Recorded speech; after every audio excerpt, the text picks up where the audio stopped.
That's got the blood flowing. Erling Haaland, may I remind you, 52 goals in 53 games, 36 in 35 in the Premier League, but only one in his last 8 all competitions. At the end of last season, has he been found out? He didn't have a great Community Shield last year, did he? City were beaten 3-1 by Liverpool. They lost 1-0 to Leicester the season before that, so they've lost their last 2 Community Shields. Arsenal have won the Community Shield the last 4 times they've been in it. In each of those Community Shields, the fans got really excited, only to be let down the following season. But they're all, you can hear them. That's the Arsenal fans singing. You can hear how optimistic they are. Well, they got close last year, probably should have won the Premier League title, but Manchester City's quality won out in the end. Since then, City have lost their captain. Arsenal have spent £200 million, and half of that on Declan Rice. There's a little bit of a hug between Arteta and Guardiola as the teams make their way out onto the pitch. The Community Shield itself is out there on a plinth. It was joined earlier, actually, by the European Cup, the Champions League trophy, the Premier League trophy, and the FA Cup as well. Those 3 in the safe hands of Manchester City for the time being for another season. The Community Shield will be delivered to the winners here today.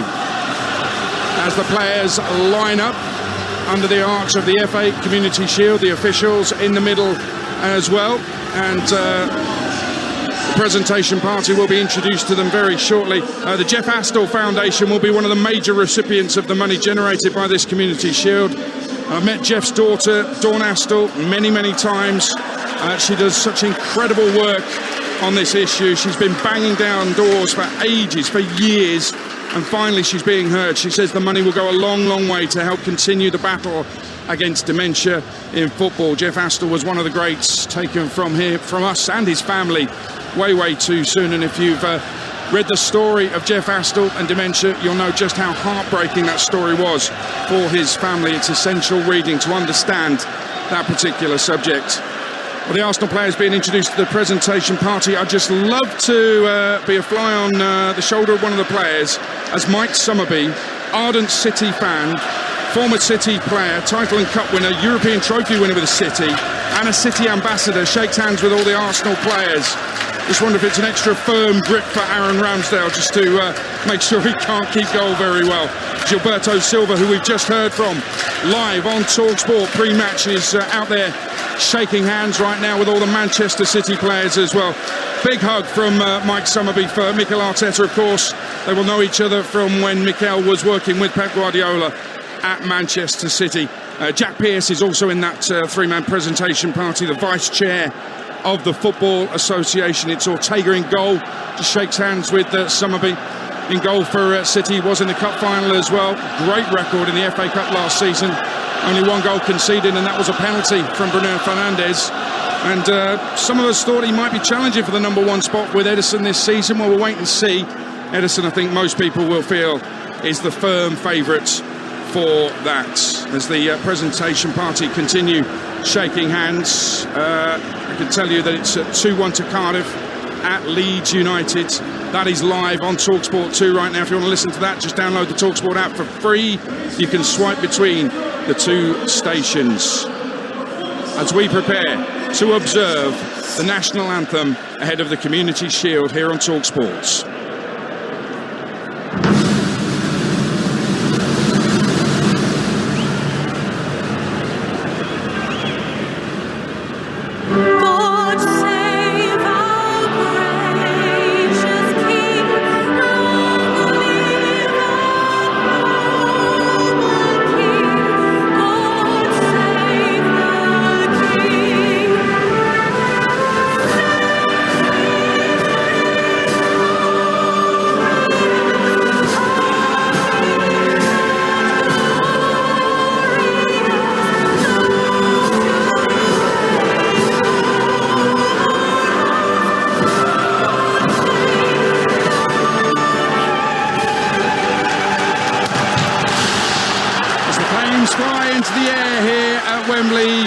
Blue away to our right, it's red away to our left.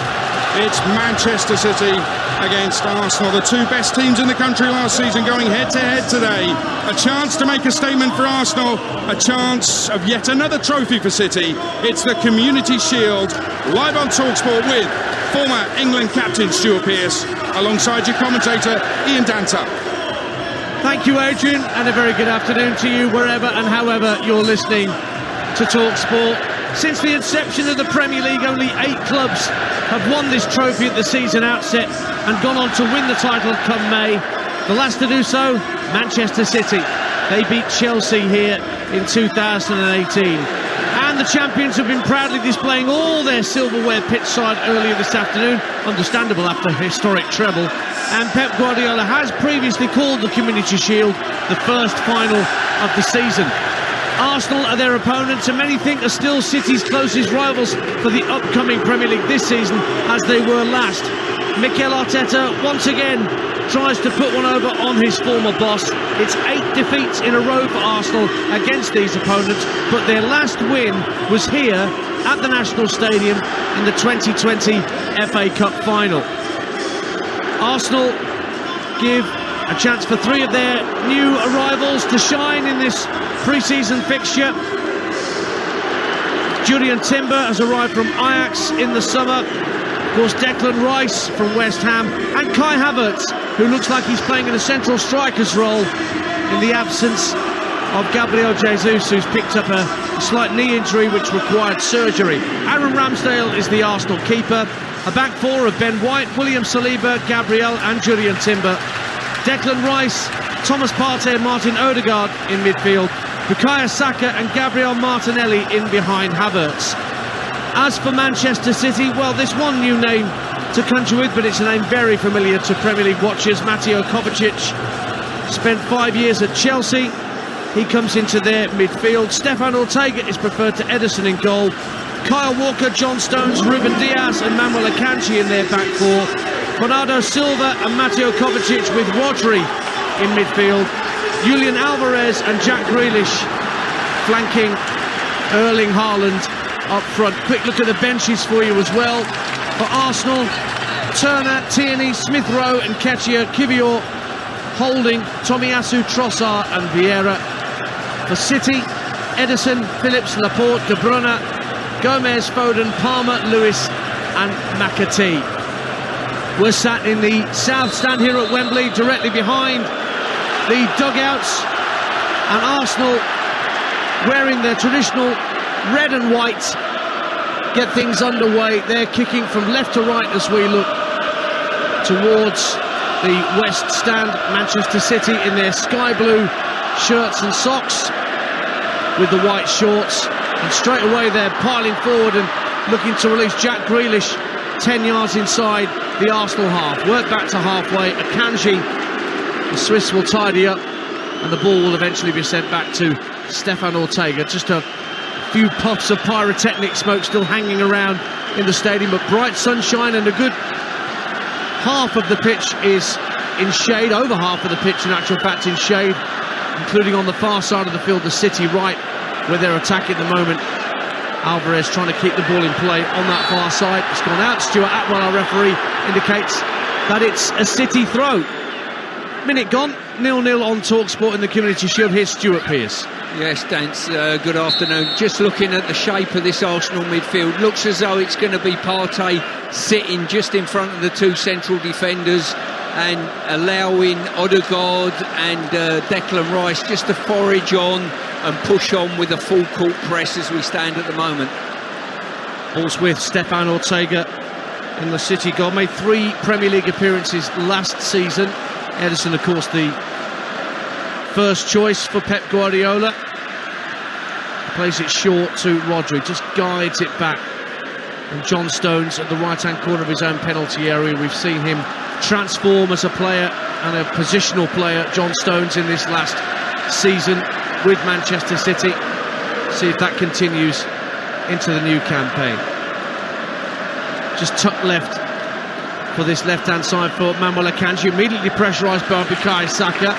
Goes back to Diaz, who in turn is being chased down by Odegaard. So it's rolled back to the City keeper Ortega. Right-footed, clips it up to halfway. Lovely knockdown by Haaland. but doesn't find a sky blue shirt. Instead, it's back with Arsenal, 0-0. No, it's interesting. City are happy to build up and play really tight from the back. I always think with Ortega, he's decent with his feet, but he can't hit that ball beyond the back line of Arsenal on a hard press. So that encourages Arsenal to press hard. Also, as well, you know full well with Declan's turn of pace, he can get to people and press really hard and turn it over if you're a bit loose with your possession, Dance. 0-0, first long ball that's sent forward by Arsenal for Havertz to try and deal with. He got the flick on, but there was nobody running in behind him, so Manchester City back in possession, and it's Mateo Kovacic, having swapped the royal blue of Chelsea for the sky blue of Manchester City. Akanji on this near side, just in front of Pep Guardiola, stationed in the right-hand technical area as we look down beneath us. Akanji again will drive towards halfway, skips past Odegaard, still going, and Odegaard had a pull at the shirt as Akanji got into the Arsenal half. Free kick, and Stuart Atwell will just have a quick word with Odegaard about that challenge. 0-0. Yeah, it was almost a challenge, I think, that probably deserved a yellow card. Lazy defending. Akanji had gone beyond him, foraging into Arsenal's half, and he just pulled him back. Rodri will tuck it back to halfway, and Stones for Manchester City. Little short ball infield to Rodri, and now Ruben Diaz allowed just to stand with his foot on the ball almost in the centre circle, not being engaged. Now Odegaard thinks about coming short, so he strokes it just to his right, and Stones, under pressure from Havertz, gives it back to his centre-half colleague. Very patient from Manchester City in these opening stages. They're defending the end where their supporters are, and Wembley is pretty full. This kick-off time was originally a little later in the afternoon, but after protests from Manchester City and supporters groups, it was moved back to this 4 o'clock kick-off time to allow fans to then get back to the northwest in good time this evening. We've just seen a great option there. Ortega's probably 10 yards outside his own box, and Walker made a really good run taking Martinelli back, and I think if Ederson was in goal, he'd have delivered the ball beyond the Arsenal back line, but he's certainly not got the range that Ederson's got. Akanji making a strong run down the left-hand side. He's fed by Rodri, skipping away. Saka's trying to catch up with him. Akanji to the byline, crosses into the near post, headed up in the air by Ben White. Bernardo Silva sends it back across goal. Grealish tries to get his head on it, comes off the top of his head, and Saka volleys clear. That's the first danger we've seen from either side in this Community Shield. 0-0. Yeah, it certainly was. Akanji for the second time in the game, foraging forward on the left-hand side, and put a wonderful ball into the box. Lovely ball from Rodri to seek out Bernardo Silva on the City right. Up against Timber, tries to go inside him, checks back onto his right foot from his left, just inside the area, right-hand side. He's got support from Kyle Walker. Cross deflected by Timber. Comes back to Bernardo Silva. Lovely trickery and quick feet on the right-hand side from the Portuguese. Gives it back to Walker, the captain. Rodri will just work it back infield to Stones, middle of the Arsenal half. Great possession from the champions in these early stages. Kovacic steps away from Odegaard. Haaland at the edge of the area, tries to lay it off. Desperate clearance in the end from Gabriel. Anywhere will do for Arsenal. We've only had 5 minutes, and they're just desperate to get it downfield. 0-0. Yeah, we've got a boxing match here. Both teams just sounding each other out at the moment. And once again, he finished the season. The last couple of months of Bernardo Silva's season was outstanding, and in these early stages he's showing exactly why they can't afford to let him leave this football club. And Julian Timber's lost a boot in trying to engage with Silva, and he's just been allowed by Stuart Atwell to go and retrieve the boot that's about 25 yards back down the field from where he left it. I was on breakfast this morning with Cass and Nat, and they were talking about time wasting and that type of thing in the game. I think if the referee stops everything for sort of someone losing a boot or anything that isn't an head injury, games are going to go on for at least half hour after they should duly finish. I was at a refereeing strategy course in Warwick a couple of weeks ago for Talksport, and they were talking about the time wasting. I think 8 or 9 minutes added time is going to become the norm unless players actually do hurry up with free kicks and corners and throw-ins. Maybe that's the intention, to get them to understand what's going on and hurry up. 0-0 in the Community Shield. Let's get back pitch side and check in with Alex Crook. What you got down for us there, Alex? Well, terrific atmosphere here amongst the Arsenal supporters, a real expectation coming from them. Aaron Ramsdale, we talked about before the game, pressure on him maybe with David Raya being targeted. He's getting a lot of support from behind this goal. 0-0, thank you, Alex. Manchester City coming forward. And Julian Alvarez gets a free kick, having his shoulder pulled back, I think, by Thomas Partey, who gets a yellow card for kicking the ball away, I think, Stuart Pearce. First yellow card goes to the Arsenal number 5. Well, I think it was a culmination of pulling the player back, and then after that, as you rightly say, he's kicked the ball away, albeit not too far. But if the referees are going to stamp down on this type of thing, you've got to start brandishing yellow cards. Short, sharp shock. Maybe that's the intention from officials, to remind players just how little they're going to stand for this season. Ball's out of play. Mikel Arteta wants a throw, and he gets it after giving the assistant on this near side a piece of his mind. Manchester City 0, Arsenal 0 in the Community Shield. Live on Talksport.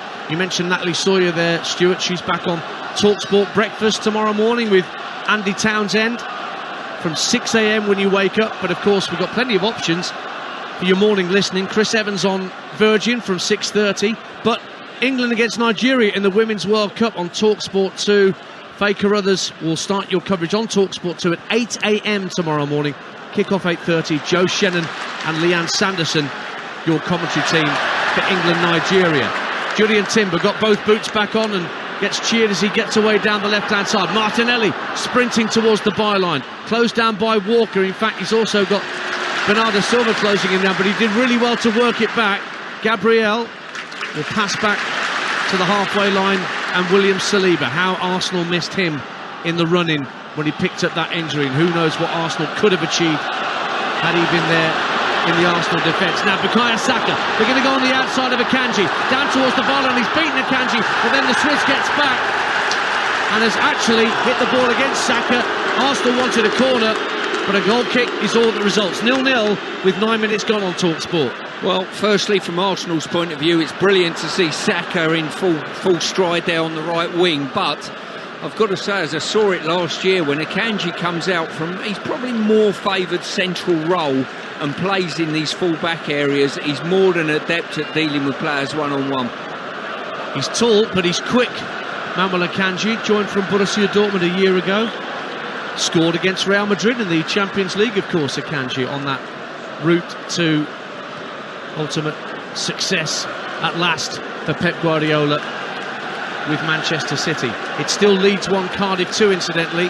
We'll be back with Abigail Davis as and when, but Cardiff are apparently hanging on to that 2-1 scoreline. That's live on Talksport 2 right now with Nigel Adderley and Matt Murray, your commentary team at Ellen Road.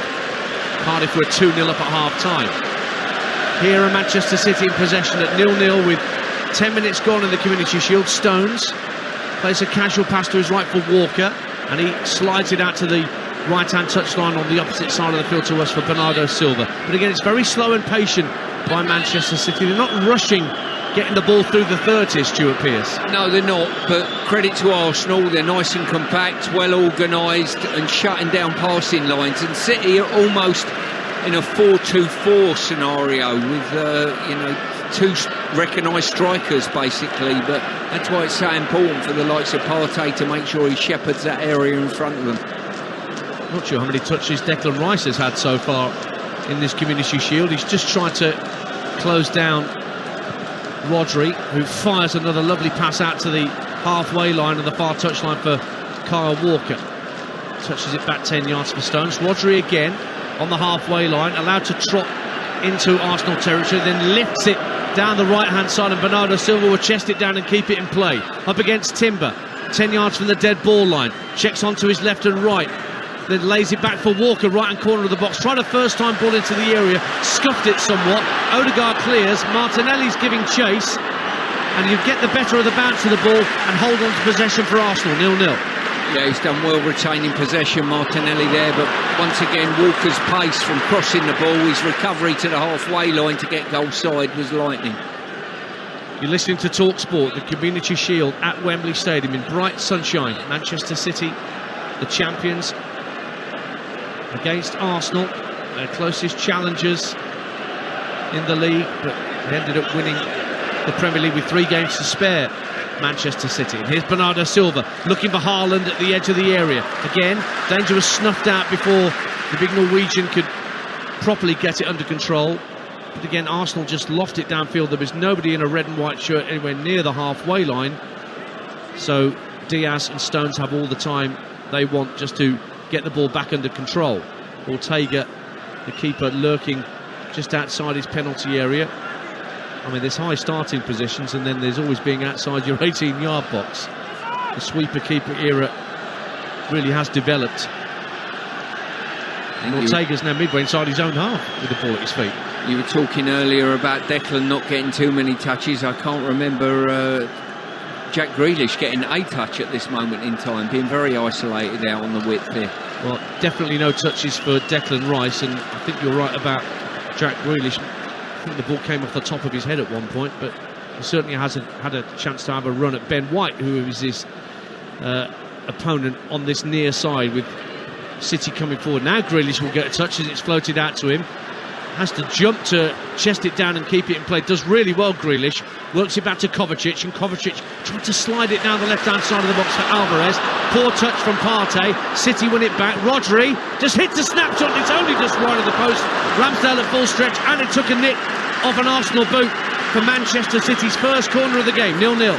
Yeah, a little bit loose from Arsenal there, and I think this trait for both teams, if you give the ball away in your final third, the opposition on today's standard and their ability will hurt you. Really good setup there by Haaland, and when it come back, yes, just looking at the deflection, a good deflection, ball was on target, potentially would have been dealt with by Ramsdale. Grealish with the right-footed in-swinging corner, volleyed clear by Saliba, but Kyle Walker is back midway point of the Arsenal half, floats it back into the Arsenal box, headed away, but again Manchester City win the ball back. Stones out on the right wing for the moment for the Citizens. Works it back to Bernardo Silva. Little flick in field for Rodri, 35 yards from goal, but under pressure he has to send it backwards to square still further to Kyle Walker. Stones. I guess we shouldn't be too surprised to see him popping up in different parts of the field.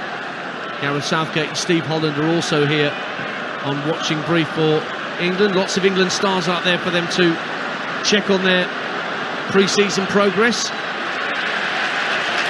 Grealish works it back to Ruben Diaz. It's 0-0 if you're just tuning into Talksport, the Community Shield at Wembley. Back it goes to halfway, and City, who've been in control, I think it's fair to say, Stuart Pearce, of the first quarter of an hour. Yeah, they have, but literally nothing to choose between the two sides, and what I've seen at this stage, for me, the big one will be which team presses the opposition the best and gets the turnover in the final third, which might be the best route to score a goal. Rodri driving forward in the inside left channel, flicks it to his left for Akanji, the left back today. Grealish just closed down as soon as he received the ball from Ben White, so he had to go back towards halfway. But once again Manchester City have kept hold of the ball. Stones drifting in field, knocks it back to halfway, and now Rodri has it again. Everybody in Arsenal red and white behind the ball, but now Man City trying to drift between the lines. Akanji finds Kovacic, but again they'll go back to Diaz and Stones to start again. Stones is still, once again, he's pushed good 10 yards further forward than his centre-half teammate. Walker's almost filling in, and Kovacic as an auxiliary centre-half. Yeah, they want to build in a three, Manchester City, whichever three that is, whether it doesn't involve Stones because he's pushed in, or alternatively with Walker pushing up and Stones being the third. Chance for Odegaard to win the ball back, and he's helped out by Bukayo Saka. Now inside the centre circle, Havertz clearly getting his shirt pulled by Rodri. Free kick awarded by Stuart Atwell, and the fans around us screeching for a yellow card for Rodri. I'm not sure he's going to get one, but it's a free kick to Arsenal all the same. 0-0. Yeah, I think a bit of tolerance was probably the right decision there by Stuart. In regard to, I think he could have booked an Arsenal player earlier on, which he didn't, and that probably just evened things up a little bit. I think Stuart Atwell is going to book Mikel Arteta for too much back chat to the fourth official, John Brooks, down beneath us, and that's a yellow card for the Arsenal manager. when all the Arsenal fans wanted a yellow card for the Manchester City number 16. Arteta laughs it off. Well, we've had a lot of talk, Dance, about respect from the technical area, and unless the officials are going to do something about it, they won't get that respect. Quickly taken free kick, tried to get Saka in behind Akanji, but the ball was hit too long and too straight. And Ortega, the Man City keeper, could claim it.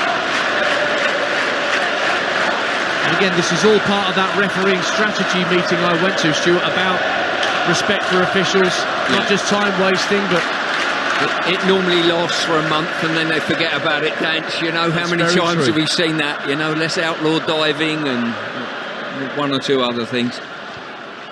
0-0 on Talksport in the Community Shield. Here is a chance for Alvarez, who had a snapshot from a good 25-30 yards out, and it snaked well wide of Ramsdale's right-hand post. And Ramsdale will have a goal kick. All sort of an open secret about Arsenal's attempts to bring in David Raya from Brentford and what that means for Ramsdale. He kept 14 clean sheets last season in the Premier League, just 3 England caps to his name. I think as well, when you look, teams that are Arsenal are in Europe this year, they weren't last year, and I equate it to what happened at West Ham. Areola played, my goodness me, near enough a whole season and hardly any Premier League games in Europe. Just a free kick for a foul on Declan Rice, who just fell awkwardly inside the centre circle, but gets to his feet fairly quickly. Just to let you know, it's actually Jenis Gilacci, the Spurs captain, who's doing co-commentary on England-Nigeria tomorrow morning with Joe Shannon. It's live on Talksport 2. Our coverage starts at 8 AM, kick-off 8:30 down under. 0-0 here at Wembley Stadium in this Community Shield. Diaz and Stones exchanging passes once again in front of their own 18-yard line. Pep Guardiola's off his seat for the first time this afternoon to direct operations from the edge of the technical area, Stuart Pearce. Yes, he certainly is. Both managers are out there giving direction. I'm just looking at Declan. Declan Rice looks as though he's been told to make sure Rodri doesn't get on the ball and start his team playing. Akanji getting to the byline down the left-hand side for Manchester City. Wraps his foot around the cross. It drops at the left-hand corner of the Arsenal area. Rice tidies up. It's back with Gabriel, who quickly finds Ramsdale under pressure from Alvarez, who tried to slide in as Ramsdale released the ball for Saliba. Saliba chips the ball up to halfway. And the fight for Havertz, who got the better of Stones, and Rodri. Good work from Kai Havertz. Out to Gabriel Martinelli, down the Arsenal left. Bernardo Silva with him. Now Timber trying to turn inside Rodri, but Rodri was too wise and wasn't going to get caught with a nutmeg, and Manchester City won it back. But good hold-up play from Kai Havertz a little earlier, Stuart. Oh, it's top quality. He was under big pressure from John Stones. John Stones done very little wrong trying to hook the ball around him, and Havertz done brilliantly in holding up, and good centre-forward play. Both of these sides have their first Premier League fixtures live on Talksport this weekend. Friday night, Manchester City go to Burnley, Vincent Kompany and all that. And then Saturday lunchtime, Arsenal are at home to Nottingham Forest as Game Day Exclusive returns next Saturday with Reshman in the team. So both of these sides will be live on Talksport within 24 hours of each other as Friday becomes Saturday. Stones for Manchester City. It's a long ball downfield, looking for Haaland. Brings it down on his right foot, steps inside Saliba. Couldn't get past him a second time at the edge of the D. Partey brings it clear, laid off by Odegaard to Saka. And now Ben White gives it back to his goalkeeper. Just a little sign of what Erling Haaland can do, bringing the ball down out the sky. Once again, Dance, at the other end of the pitch on that occasion, good centre-forward play. It's a long ball up and he dealt with it fantastically well. Now Bernardo Silva just pulling at the shoulder of Julian Timber as he brought the ball clear, and Stuart Atwell isn't going to book the Portuguese, but he's going to have a stern word in his ear before the free kick can be taken. And again, Mikel Arteta a little unhappy at the lack of punishment for the City number 20. But here is Gabriel for Arsenal. Finds Partey, who's just dropped in between the two centre-halves. Flicks it to his right for Saliba, who's midway inside his own half. 0-0 on Talksport, if you're just tuning into the Community Shield. Let's get back down touchline, and Alex Crook is there for us at pitch level. What can you see for us, Alex? Well, Mikel Arteta, having already been shown a yellow card, once again very unhappy with that shirt pull that maybe didn't go punished by way of a card, so he's going to have to be careful. What I'm also noticing is how deep this Arsenal backline is sitting. I watched the pre-season game against Manchester United. Time and again they got caught with long balls in behind. I think this is a deliberate tactic to make sure Man City don't do the same. Thank you, Alex. We'll get all the post-match reaction from Alex Crook when a winner is decided here this afternoon, and Jamie O'Hara and Jermaine Pennant will take your calls on the full-time phone-in on TalkSport straight after we're done here at Wembley Stadium. But it's 0-0 midway through the first half. John Stones for Manchester City, approaching the right-hand corner of the Arsenal box. Just hesitates for a moment. Rodri takes over, floats the ball out to this near side, and Akanji. Now Grealish just drops his shoulder to get past Odegaard for a moment. Comes into the centre of the pitch. Shows too much of that to Declan Rice, who put his foot in and got it half clear.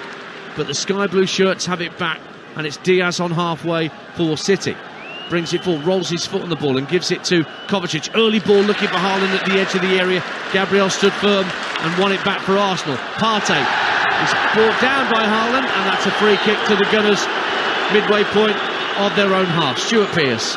Yeah, as I say, once again, really good hold-up play by Havertz, wasn't it? You know, and as I say, the one thing he can do in that role that he occupies at the moment is hold the ball up and get his team up the pitch a fair way.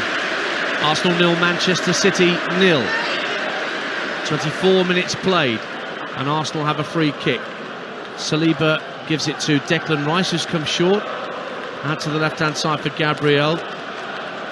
Declan Rice gives it back to the Arsenal number 2, Saliba, faced up by Haaland.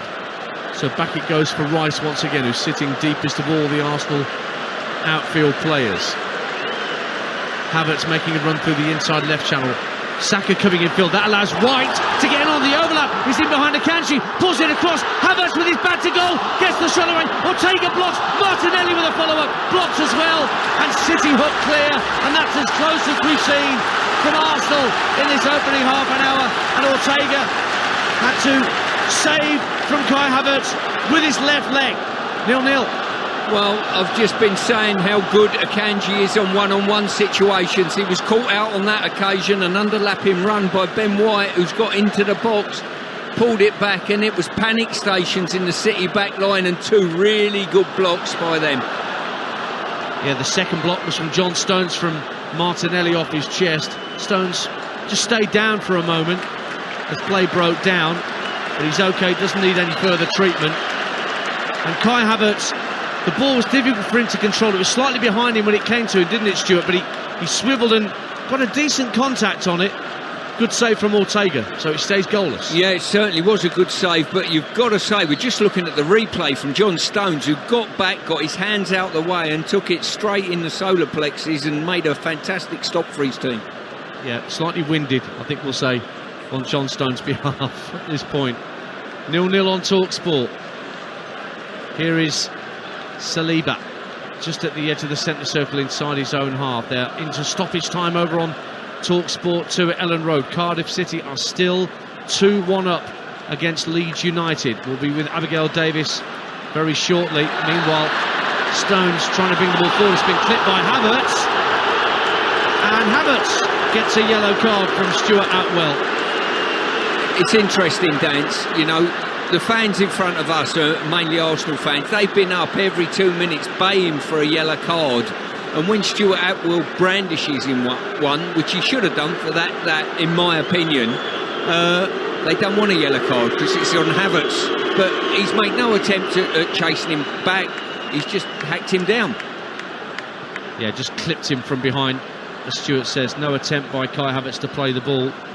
Pretty straightforward decision for Stuart Atwell to brandish the yellow, based on the standards that we now understand referees are policing games going forward.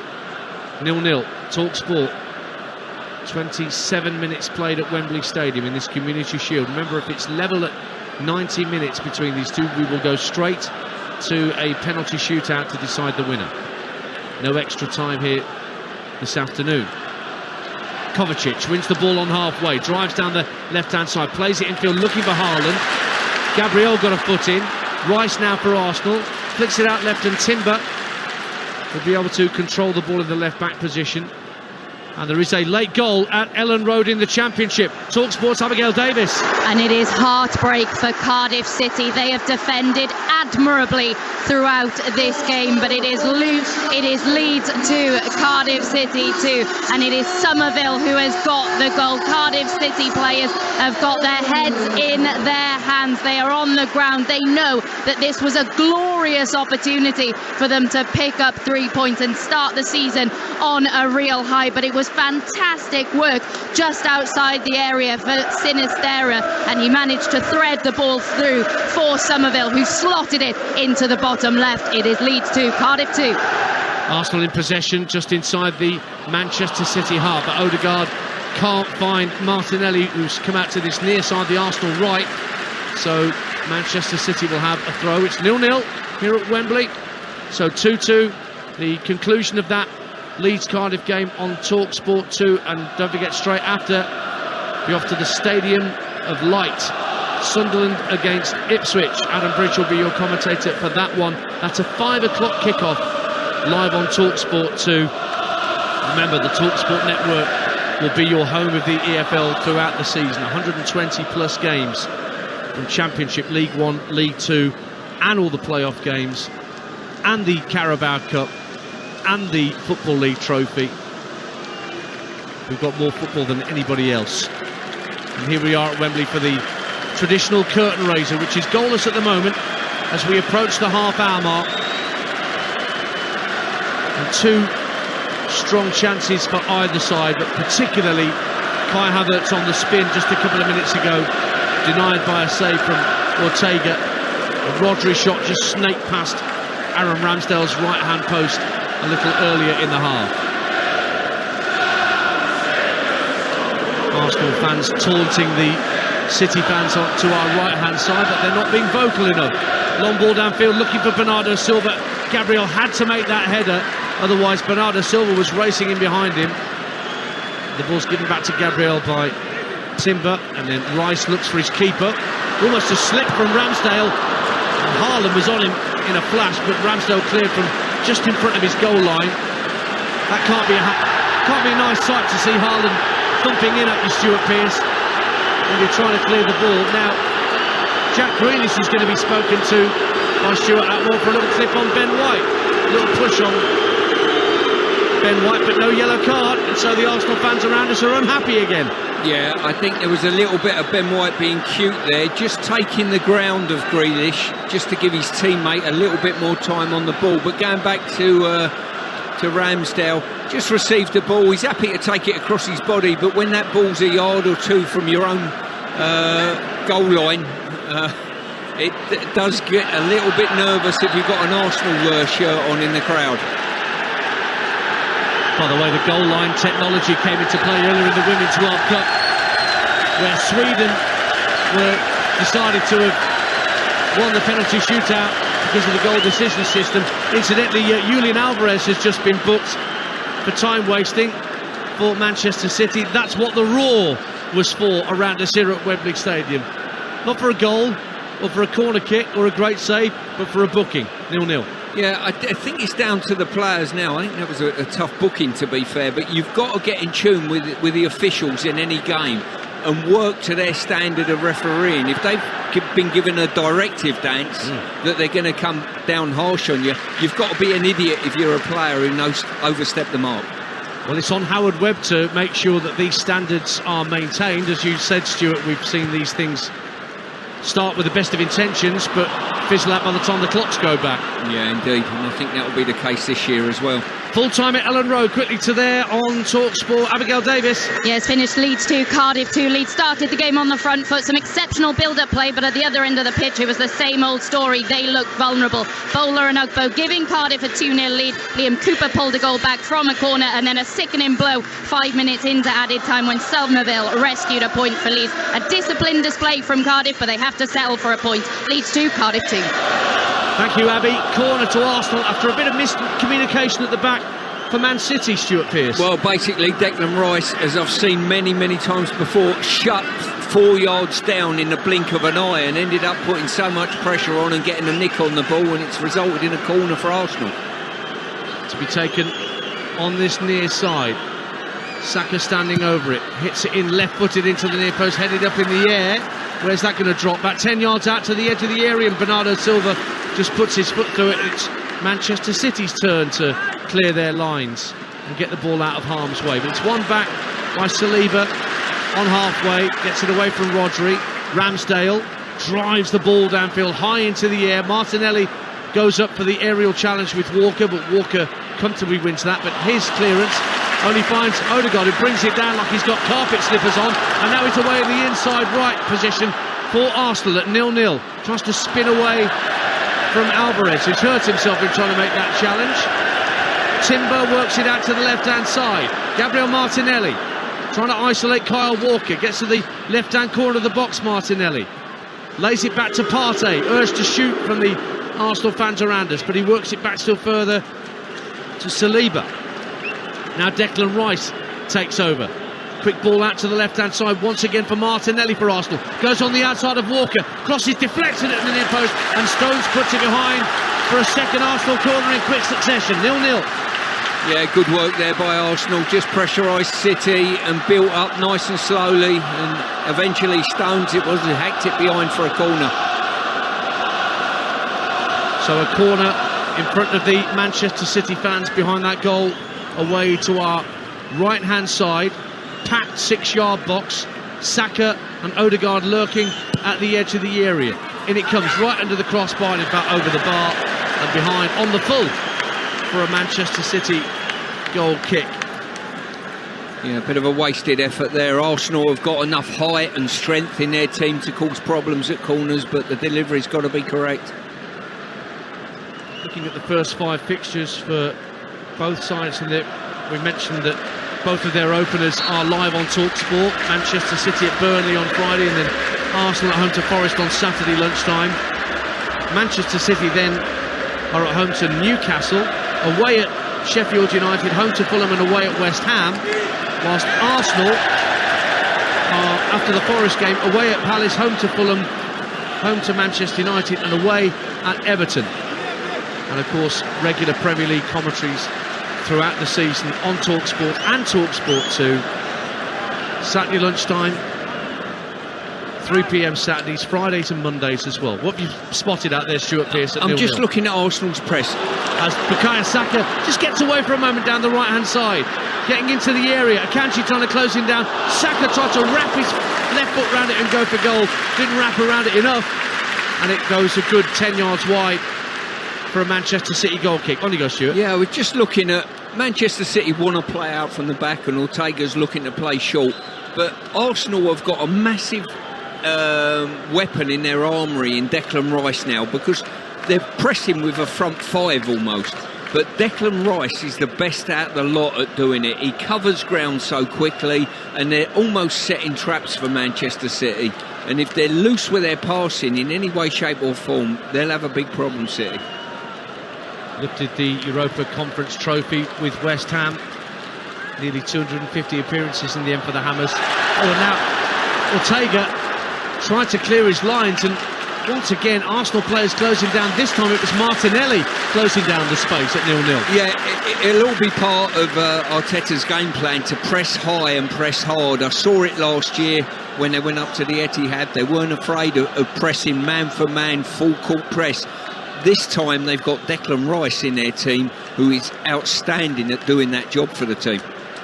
Now Kyle Walker can gallop towards the halfway line as he's got a bit of green grass to run into. Martinelli comes across just to close down the space, so Walker tucks it in field for John Stones. It's 0-0 if you're just tuning into Talksport.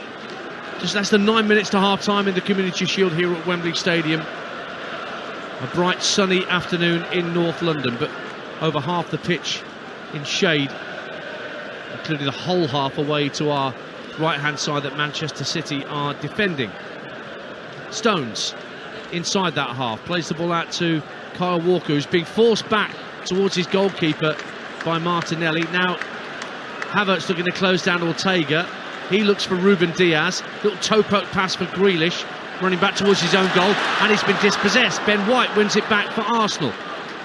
Chips it to the right-hand side, and Saka once again will have a look to take on Akanji. Checks out this time and goes back to Ben White. He's exchanging passes with Odegaard. Saka once again on the Arsenal right wing, 10 yards from the dead ball line. Works it in field to Odegaard, right-hand corner of the box. Saka again, just elects to work it further back towards the halfway line, and maybe Arsenal will spread play, and indeed they do, from right to left. And it's just tucked back in field by Timber for Declan Rice. Now on halfway, it's Saliba. Makes tracks into the City half. Finds Saka on the right wing. Grealish looking to help out Akanji in defensive duties.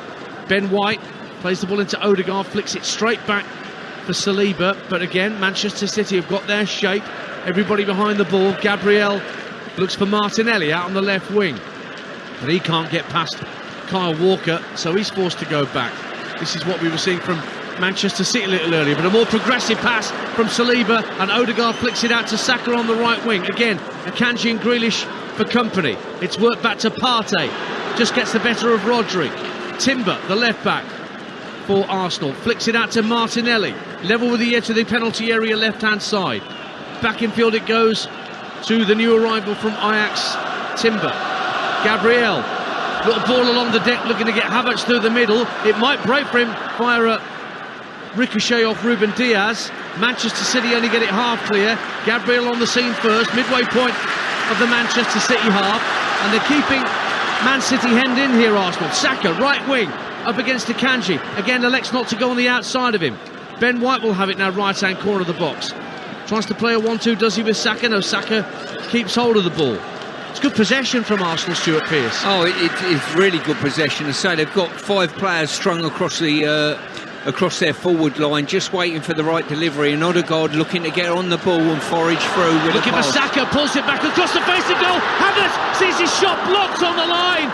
Superb defending, John Stones I think it was, who made the all-important challenge with Ortega beaten, and now Haaland in a rare one-on-one chase with Saliba as Manchester City try to counter. Haaland wins the ball but has to run back to halfway to keep possession. But Arsenal, oh, so close to taking the lead, but for a goal line clearance. They certainly were. Arsenal in the last few moments have got Odegaard in that sort of inside right position on the ball, and he's certainly got the eye to feed a pass, which he did on that occasion. And City have done extremely well in probably the stuff that they're not renowned for, blocking in front of goal. 5 to half-time on Talksport in the Community Shield. Arsenal 0, Manchester City 0. And well, one back by Jurriën Timber from Bernardo Silva, who holds his arms out as he gets to his feet, saying he was fouled. He was right in front of the assistant on that far side, who did not flag. So Arsenal are back in possession. Thomas Partey just shy of the halfway line as he moves into the shaded area of the pitch. Clips it to his right. Now Ben White will take over.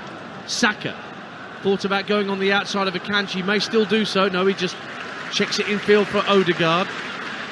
White again. And Arsenal are concentrating a lot of their work down this right-hand side at the moment, Stuart Pearce. Well, the most offensive one in their front line is Saka, but Odegaard, look how tirelessly he's working now just to get on the ball and receive the ball. And certainly, to my experience over the last few years, working directly sort of against him, if you like, for an opposition, is he causes you big problems in that space behind midfield and just in front of your back line. I think Kovacic is starting to follow him. I think the 2 number 8s are in direct opposition when Arsenal are in possession. Here's Ben White for the Gunners, just shy of the halfway line. Grealish facing him up, so he'll play a ball back into square infield to Saliba. Gabriel looks to hit a long ball downfield, trying to get Timber in behind his furthest forward, but the ball skips off the turf, runs through to Ortega, the City keeper. And Arteta does his nut on the near touchline, not happy with the quality of the forward pass. 0-0. Yeah, it's been an intriguing game. We felt coming into the game it was going to be a tight affair. It's certainly panned out that way. I think all of us as neutrals really are looking and saying which one are best suited to lift the Premier League trophy up, and I think after however many minutes, 40-odd minutes, we're none the wiser. As I said, the Community Shield is no necessary guide to Premier League success for the two teams that take part in it. Here's Bernardo Silva, right-hand side for Manchester City. Gets the benefit of a ricochet off Timber and keeps possession. Now level with the area, right-hand side is Walker. Elects to work it back 15 yards or so for Stones, and back further it goes to the halfway line, and Ruben Diaz. And Odegaard is chasing down, and he's telling his teammates to push on and get up towards the halfway line and hold that high line and pressurise Manchester City into finding that killer pass. Here's Kovacic on halfway, looks to hit a diagonal for Grealish. It was blocked at source by Partey, but Rodri takes over. He's trying to chip Ramsdale, and he went for an effort from the halfway line that ended up landing on the roof of the net, with Ramsdale backpedaling furiously. Incredible effort by Rodri, but it didn't come off. 0-0. What an audacious effort that was. He was literally 2 yards inside the opposition half. I don't think anyone saw it apart from him. All of a sudden he's seen Ramsdale in a very aggressive position at the edge of the box, and probably not expecting an effort at goal, and it made him panic slightly. Landed on the roof of the net, so panic over for Ramsdale. 0-0 then. Kai Havertz with the two best chances of the game, denied by Ortega with the first, and a goal line clearance from John Stones with the second. We're approaching half-time. Don't forget, Jamie O'Hara and Jermaine Pennant will be taking your calls on 03717 223344 at the conclusion of this Community Shield. I've got a little question for you, Dance. How much do you think Manchester City are looking and thinking, I wish we had Declan Rice in our squad as well? I'll answer that question in a moment, but Alvarez is getting away down the right-hand side. The ball across the face of goal was brilliantly cleared and swept away by Saliba, and he had to sweep it away because guess who? Haaland was lurking right in behind him. Now here's John Stones striding forward, midway point of the Arsenal half, heading towards stoppage time at the end of this first period. John Brooks just getting the word from Stuart Atwell as to how many minutes to add on for stoppages here at Wembley Stadium. Diaz for Manchester City finds Grealish, back for Diaz, who's continued his run downfield. Across comes Saliba. Calm defending once again by William Saliba. He volleys the ball downfield, but Akanji keeps possession. And Manchester City have it back with Rodri. Same sort of position where he fancied a crack at goal, the halfway line. And Ramsdale's in a similar sort of position, round about the penalty spot, but he elects to go out wide. Here's Bernardo Silva, trying to go on the outside of Timber, too heavy a touch. And that's a goal kick to Arsenal. And we're going into 3 minutes of minimum added time at the end of this first period, with a score at 0-0. Stuart Pearce. Yeah, we're just going back to that Declan Rice issue. You know, there was talk about Manchester City putting money down for him as well as Arsenal. Arsenal matched the valuation, and here he is. And I think Arsenal look a better side to have him in the midfield. That is for sure. Well, with no Ilkay Gundogan anymore, then Manchester City have reduced options, let's just say, for the moment. Although Kovacic is a more than adequate player to bring in terms of Premier League quality and experience. But Gundogan brought goals to the team as well, didn't he, Stuart? He certainly did. As I say, we mentioned Silva at the back end of last season, but I think Gundogan was probably alongside him in form for the last couple of months. He was brilliant pretty much as soon as City came back from lockdown into Project Restart. I think that's when Gundogan really started to shine as a goal scorer. I remember a game at the Hawthorns against West Brom where he was just outstanding. But he is no more a City player. Declan Rice chose Arsenal, and he's been slowly getting into this first half, where for the first 10 minutes he didn't get a kick. So we're in added time. A minute has gone of the minimum 3 that Stuart Atwell has added on. Arsenal with the ball on halfway. Partey turns it back to Saliba.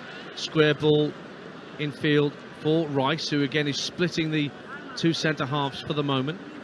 Saliba has it back. Got injured in March, William Saliba.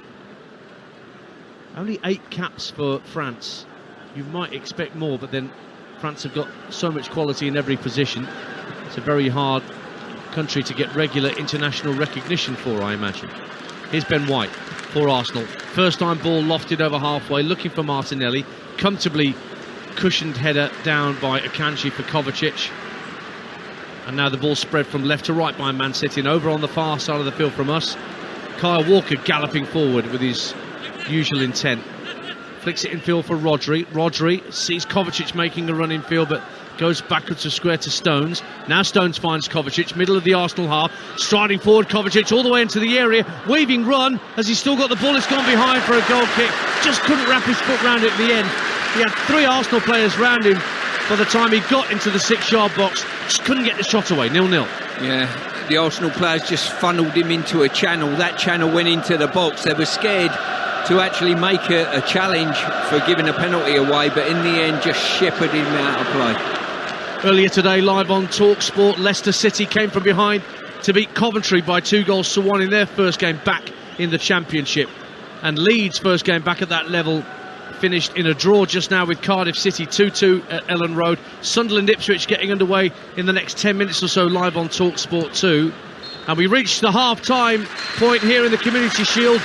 No goals between Manchester City and Arsenal. But Arsenal have had the clearer chances to break the deadlock, notably through new arrival Kai Havertz, who saw an effort midway through the half blocked by the left foot of Stefan Ortega in the City goal. And then a few minutes later, when Havertz again on the spin finally beat Ortega, John Stones was on the goal line to clear away the danger. The closest that Manchester City have come was an outrageous effort from the halfway line by Rodri, trying to catch Ramsdale out off his line. That landed on the roof of the net. At the break at Wembley Stadium, it is Manchester City 0, Arsenal 0. It's Talksport live at the Community Shields at Wembley, 0-0. It's a game that looks like City lost a captain and Arsenal signed a captain. Arsenal looked like a team that came very close last season and then went and spent £200 million to go again. I want to focus on that Rodri shot at the end there, Stuart Pearce, towards the end of the half, from the halfway line.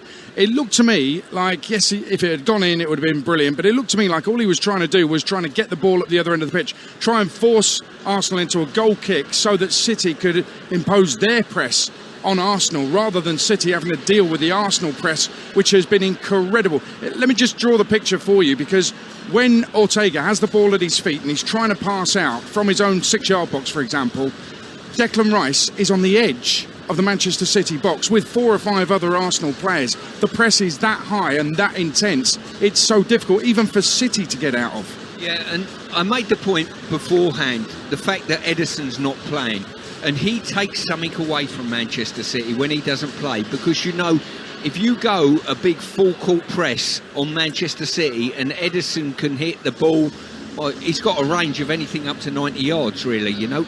You cannot, you've always got it on the back of your mind as a defender.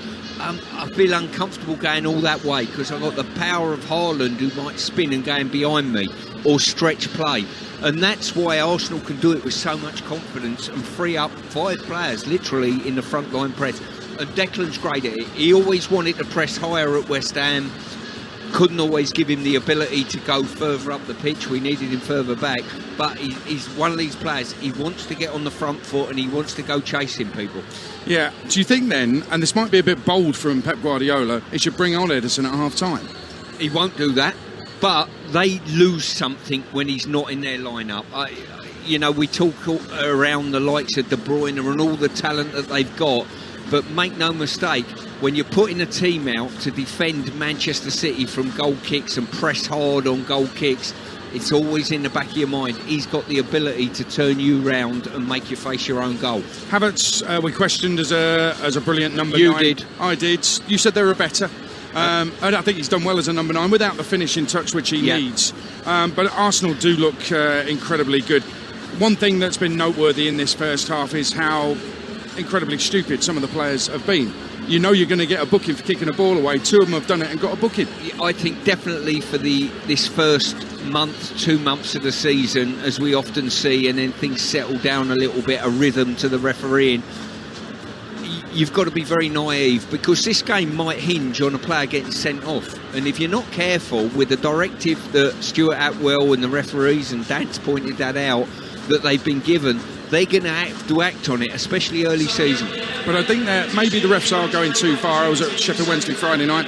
Cam Dawson, the Sheffield Wednesday keeper, was booked for time wasting, taking a goal kick. I saw Stuart Atwell hurrying Aaron Ramsdale up for a goal kick.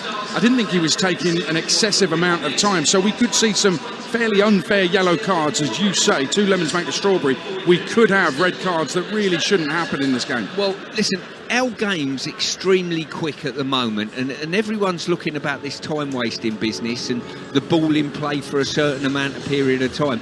I don't think I've ever been to a game in my life and either commentated or watched it and thought, I've been shortchanged here, this game. This is England. It's ferociously quick all the time, and it's very rare that teams slow it down, to be quite honest, I don't think. Well, Pep has said that he's a bit dubious of the new laws coming in, especially added on time. There was only 3 minutes at the end of that half. It was 15 in total added time at Sheffield Wednesday on Friday night. As an example, you're asking players to play a lot anyway, play many games during a season in different competitions.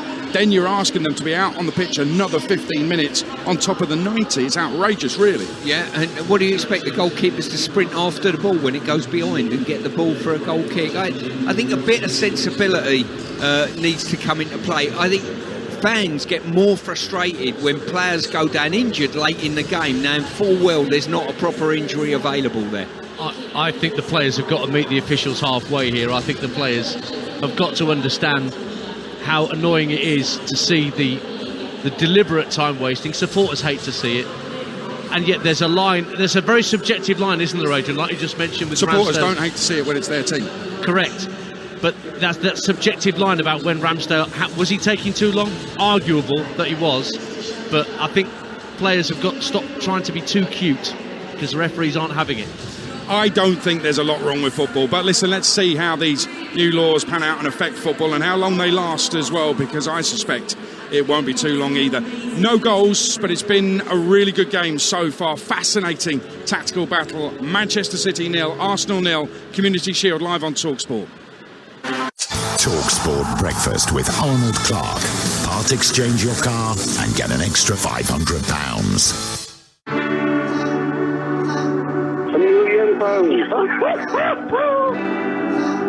Is this a wind-up? It has to be a wind-up. Apart from the birth of my children, this is the best phone call I've ever received in my life.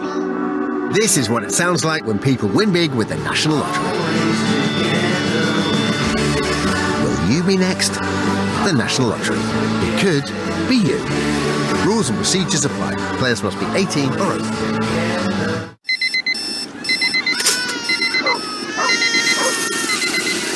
Time for a Diet Coke break? Yes, yes, yes! Da-da-da-da-da!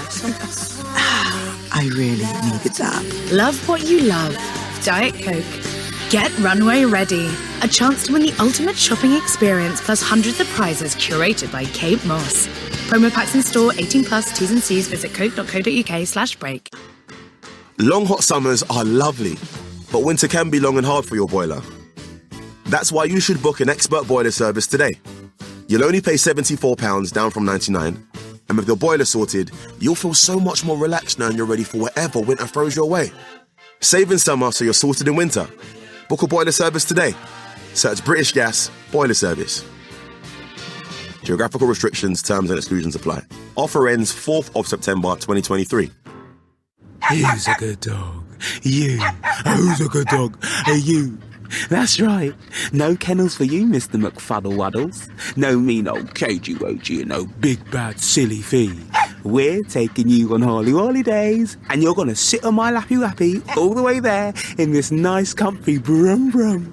Oh, yes you are. Yes you are. Yes you are. Yes you are. Take your pet in your car by train this summer.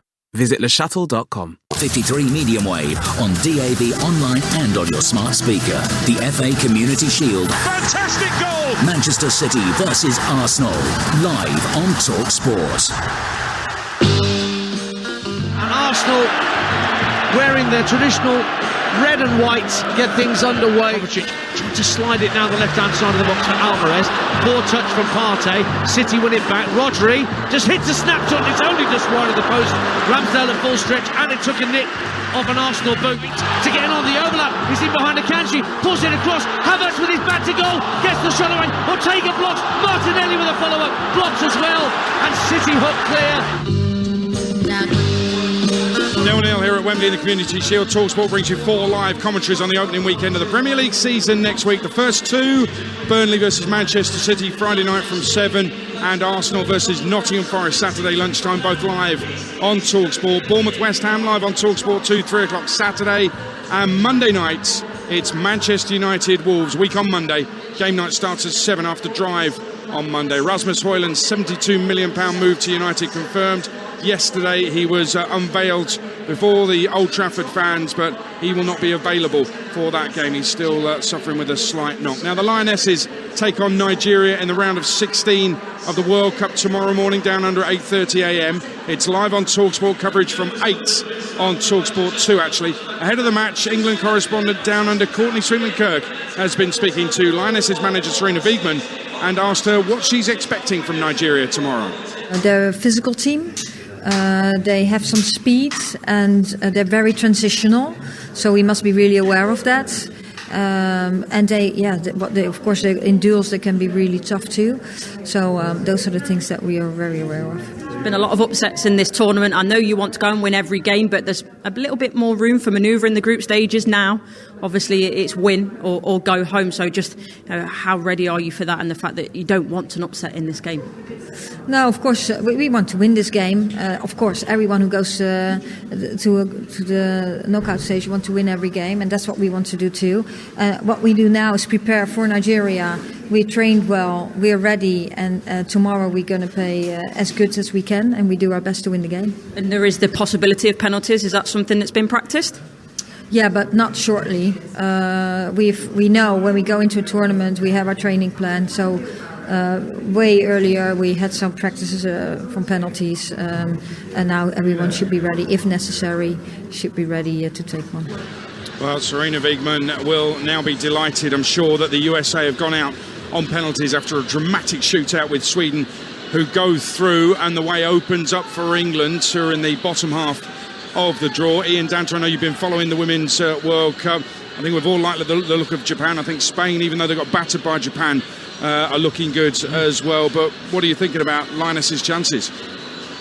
Well, I'm a big fan of Alessia Russo, and I'm pleased that she's getting more football with the national side, with the Lionesses. I think she's got better and better every time I've seen her in the WSL. Her hold-up play, physicality, and her striking at goal. I think she's a very important cog in the Sarina Wiegman machine. You think of all the players that should be there, and aren't, Leah Williamson and many others. I think England have done really, really well. They look solid.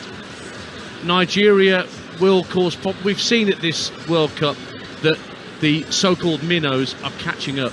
It's closing up, the gap's closing. Definitely. We've seen Germany go out. We've seen South Africa knock Italy. I know South Africa themselves are now knocked out, but you do sense that it's really concertinaing up in the rankings, and the quality that women's football's bringing at that world stage. Well, I heard Courtney Sweetman-Kirk last week say it's now looks like a straight shootout between USA and England. That means, Courtney, England are going to go and win the World Cup. I'm going to hold her to that as well. Elsewhere in the sporting world, the Super League full times: Hull FC 42, Wakefield 4, Salford 15, St Helens 18. Saints had to come from behind, and Leeds 6. Challenge Cup finalists Leeds 13. In Scotland, it's just finished. St Mirren were 2-0 up at Hibs. Hibs drew level 2-2. 89th minute, Alex Grieve with the winner for St Mirren at Easter Road. Sunderland Ipswich has just got underway, live on TalkSport 2 right now. If you want to listen to that, download the TalkSport app for free. You can swipe between the two stations. And earlier, Ian Danter in the Championship, Leeds with a last-minute equaliser at home to Cardiff. Somerville, it's a brilliant finish from him. First effort from Nonto was blocked. Somerville on the floor with a finish that broke Cardiff's hearts. 2-2 that finish. Leeds coming from 2 down. Leicester came from a goal down at home to Coventry to win 2-1. they've lost a couple of really good players in the summer. Leicester kept Keane and Dewsbury Hall, who got both goals. And actually, if you look at their 11 and the bench, Leicester should be walking this league. You said that when the teams dropped an hour before kick-off. God, look at that team. You know, and Keane and Dewsbury Hall, you're dead right. I remember seeing him when he was on loan at, was it Luton he went on loan to from Leicester? I think Perry Groves and I did a game at Reading where he stuck out like the proverbial sore thumb. It was like the first time I saw Michael Carrick playing for Swindon all those years ago. This is a rare talent, somebody who can shoot, dribble, close down, do everything that a great midfielder should. So, yeah, with Maddison and Barnes gone, players like Dewsbury Hall, I think, understand, Adrian, that they've got to deliver on a more regular basis and they've got to step up.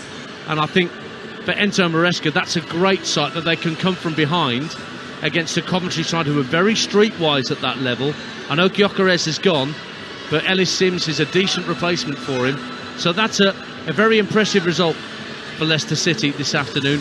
And so at least we look back at that first weekend of the Championship and none of the relegated sides have lost, although Leeds very nearly did. Have you recovered from Wrexham? I'm not sure Dean Saunders has. He hasn't recovered from Goodwood. He hasn't. But Wrexham got a bit of a harsh reality bite yesterday. Lost 5-3 at home. MK Dons, who Graham Alexander has brought some very experienced heads in at Milton Keynes. I think Cameron Norman at right wing back, MJ Williams in central midfield, and the front two of Jonathan Lecco and Mo Issa really dovetailed nicely together. I think that they could both get 20 goals a season apiece. The way that they played yesterday, if that's indicative of how MK go this season. But Wrexham, when Paul Mullin comes back, they will do okay. Arguably the best goal of the day was Jordan Davis, the young Welsh Academy lad who has come through the system. Crashing goal from him. Wrexham will have their day at this level, but at least they know now it's not going to be a cakewalk. Indeed. EFL access all areas, 7 o'clock tomorrow night, Talksport 2 with Hugh Woods and Croft. I was at Watford for QPR nil. Wrexham think they've got problems. Have a look at Gareth Ainsworth and Queen's Park Rangers. Here at Wembley, teams are back out for the second half of this Community Shield. On Talksport 2 right now, Sunderland 0, Ipswich 0. Here on Talksport, the second half of Arsenal 0, Manchester City 0, with the former England captain Stuart Pearce alongside the pick of the bunch, Ian Danta. Thanks, Adrian. And it doesn't appear that either Mikel Arteta or Pep Guardiola has elected to make any changes at the turnaround.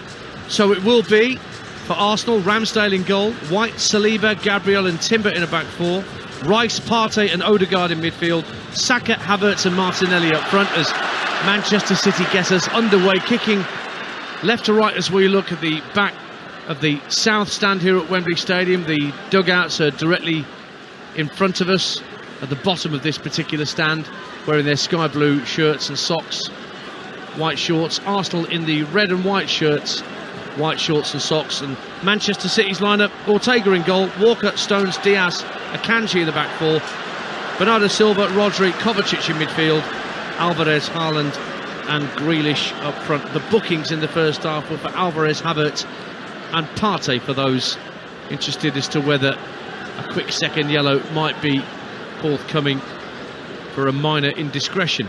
Stuart Atwell, the man in charge. Akanji will tuck the ball back to his keeper. Ortega just rolls his foot on the ball. Saka was closing him down, and that closing down forced Ortega to put it out of play, and Arteta caught the ball on this near touchline and made sure that Arsenal got things back underway very quickly. 0-0, and we played a minute in the second half. Yeah, I'm sure Arteta will want his team to carry on, keeping on the front foot, putting the pressure on Manchester City in that strong press that they've got. And at this stage, I think just after the half-time interview, I think it's important that we give Crooksy a pat on the back. We left him in the buffet queue, didn't we? And he's delivered the best selection of cakes and cookies the Wembley has ever seen. Which I cannot touch. It's temptation to the power of 100. We'll get down to Crookie touchline in a minute. If he's made it back down there, he might still be in the queue. Remember, you've got a choice of listening right now, as well as this game, the Community Shield on Talksport. Sunderland Ipswich is underway over on Talksport 2. If you've got the app, you can just swipe left, right, dead easy. Pick your commentary and listen to your heart's content. Adam Bridge, your match commentator, up on Weir side.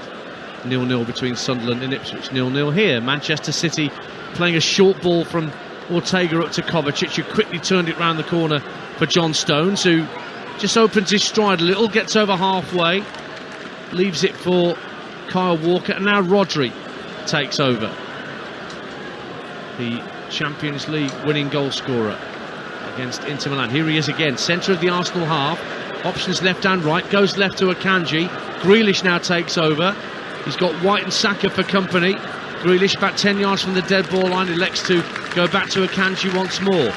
Thought about a right-footed ball into the box, but instead he plays a 1-2 with Rodri and tucks it back via Kovacic to the halfway line. Few Arsenal subs warming up. That's that warm ripple of applause that you hear from around us as players like Trossard go out to do a few stretches. But as I say, no changes made at half-time in the Community Shield, Stuart Pearce. No, irrelevant to the scoreline in this game. They'll want 90 minutes as best they can into their potential starting lineups for next weekend. And to be honest with you, when we saw the teams drop, there's very few players on the outside of these 22 that we suggest that will be in their starting lineup. Ederson will be, probably De Bruyne next week, but aside from that, not too many others. No, Trossard, perhaps that was the one thing that might have happened this afternoon. Trossard might have played the position that Kai Havertz is occupying today in the absence of Gabriel Jesus, who's out for a few weeks. But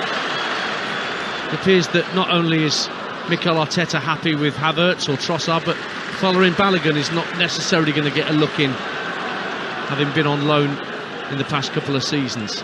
Now here come Manchester City with Kyle Walker, right-hand corner of the box, gets down towards the byline. He lays it back to John Stones, midway point of the half. Everything to his left, including Rodri. Rodri just fires it forward to Bernardo Silva at the edge of the D, and he in turn sends it out to the left wing, and Grealish just got past White, clips the ball up into the box. It's headed away, half cleared by Saliba.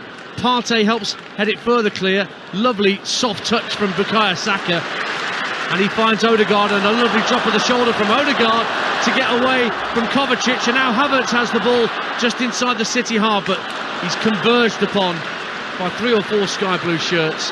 One of them is Diaz, who was inadvertently caught by Havertz, and he's just gone down injured. 0-0. We played 5 minutes of the second half on Talksport 2. Yeah, that's probably what Havertz hasn't got. You know, decent hold-up play, but he's not got that turn of speed to get away from any defenders. And there was no panic in the back line at City, even though they were sort of one-on-one, Diaz and Havertz. 32 goals in his Chelsea career in best part of 150 appearances, so it's not anything like a goal every other game ratio that you tend to find with strikers. And then you look at Haaland, 24 goals in 25 for his country, scored 86 in 89 at Dortmund, and just the 36 league goals in his first Premier League campaign. Not too shabby. I think there's only about 3 players you can compare Haaland with in world football that's ever walked the planet, to be honest with those stats. There'll be a few opponents praying for a second season syndrome for Erling Haaland in the Premier League. Well, he hasn't scored for 47 minutes this season. Very true. Bernardo Silva out to Kyle Walker. Can he look for Haaland? This time with the cross, it's blocked behind by Timber, and Manchester City have a corner away to our right-hand side at 0-0. Yeah, good opportunity for City to put some players into the box and potentially cause a problem. I don't know, this game's so tight whether it is going to be a set play that divides the sides. It's Julian Alvarez that's going to take the corner kick, a right-footed outswinger. There's a clutch of sky blue shirts just behind the penalty spot as we look across the penalty area. Now they break slightly as Alvarez addresses the ball deep to the far post. Stones with the header, pushed away by Ramsdale and headed out the box for Saka to try and further clear, and he volleys it out of play for a throw. That's the first real test we've seen for Aaron Ramsdale, and it came from the head of John Stones. 0-0. Yeah, clutch of players just outside the 6-yard box, an outswinger, and it's John Stones who got some momentum into his run, got above everybody. But credit to Ramsdale, he got 2 solid hands to a great header, to be quite honest with you, and parried away. Odegaard is having some treatment, so players coming to this near touchline in Arsenal red and white to get some water on board. Let's have a chat with our touchline guy right down there, Alex Crook. What you got for us, Alex? Quite as lively this half as it was in the first half. Everybody in Arsenal Red behind me on their feet. I think they were really pleased with what they saw from Mikel Arteta's team in that opening 45 minutes. Opinion in the press room at half-time, divided on Kai Havertz. Yes, he's held the ball up well. Yes, he's been a good outlet for Arsenal. But surely, Stuart Pearce, a proper number 9, converts one of those 2 big chances that he had. Well, the other end of the pitch, what you've got to look at as well, Haaland's had really very little contribution into the game. But you're right in what you say, he had a couple of really good opportunities to get those finishes away. But I'd like to give some credit to the City backline who defended it really well. It's a very good point, actually. If this was our first ever look at Erling Haaland, I'm not sure we'd be climbing into him necessarily, but we wouldn't have much to write home about so far. He's not caught the eye in any way, shape or form, so that's why I think sometimes we pick players out and really put them under the microscope unfairly at times, and I'm just trying to give a balanced view on Havertz. Yeah. We'll get back down to Alex Crook, touchline as we go. Of course, he'll be speaking to all the headline makers at the end of the game here on Talksport at Wembley, and Jamie O'Hara and Jermaine Pennant will take your calls straight after this fixture. 03717 223344 to speak to Jamie and Jermaine about not just the Community Shield but all the EFL football. I bet there's still some QPR fans raging about what happened at Vicarage Road yesterday who might want to call in and have their say on Rangers' performance in the Championship against Watford. 03717 223344. Back underway. Manchester City have possession inside the Arsenal half. Rodri has got Akanji holding on the left-hand side. Odegaard's only just been allowed back onto the field. He's charging back to try and close Akanji down. The cross comes in from Akanji, but Arsenal smuggle the ball clear out to this near side, and Stones protects the ball from Martinelli to allow it to run out for a throw. 0-0. I think probably one of the disappointing things in the game today, I think both teams have got to the byline in good position, but they've not delivered telling enough crosses to really encourage someone to get on the end of it and score. That's the voice of Stuart Pearce, former Manchester City manager and England captain, on Talksport with us this afternoon at Wembley. Arsenal fans trying to raise their voices to our left to get behind their team. It's 0-0 in the Community Shield, and we've played 55 minutes. Akanji brings the ball down on a throw-in from Grealish. Back to the halfway line for Ruben Diaz. Odegaard facing him up. Haaland comes short, he's dispossessed. Chance for a counter-attack for Arsenal, but immediately City get players flooding back, and Rodri is guilty of just clipping the heels of Odegaard. Quickly taken free kick, and Declan Rice powers forward for Arsenal. Out to the left wing, right in front of our commentary position, and Martinelli. Rice goes again ahead of the Argentine. And now Martinelli works it back for Jurrien Timber. Rice, inside left channel, wearing the number 41 shirt, that he, same number as he wore at West Ham, of course. Saliba out to the right-hand side for Ben White. What do you make of Ben White as a right-back? You know, we see him at Brighton as a centre-half. Of course, he's had far more football in that position than Tomiyasu did, who was brought in as a right-back specialist. Yeah, I think where he's impressed me is his ability to get forward into the final third. I think he's done that reasonably well when I've seen him play in that position. That's always the question mark when you slide a centre-half into a full-back position. What are they going to offer you in the final third? I don't think he does too badly, and he also gives you that little bit of extra height alongside your central defenders. Arsenal 0, Manchester City 0. Phil Foden will be coming on very shortly for Manchester City for their first change of the afternoon. Just getting some final instructions from Pep Guardiola. Meanwhile, Arsenal have possession on the halfway line with Gabriel. Partey coming short. He flicks the ball to his right for William Saliba. Just a little chip pass out to Saka on the far touchline, but Akanji was on him straight away, gave him no room to manoeuvre him whatsoever. And so the ball's worked from the Arsenal right to left. And here's Timber, got a bit of space to move into. Good pass from Declan Rice.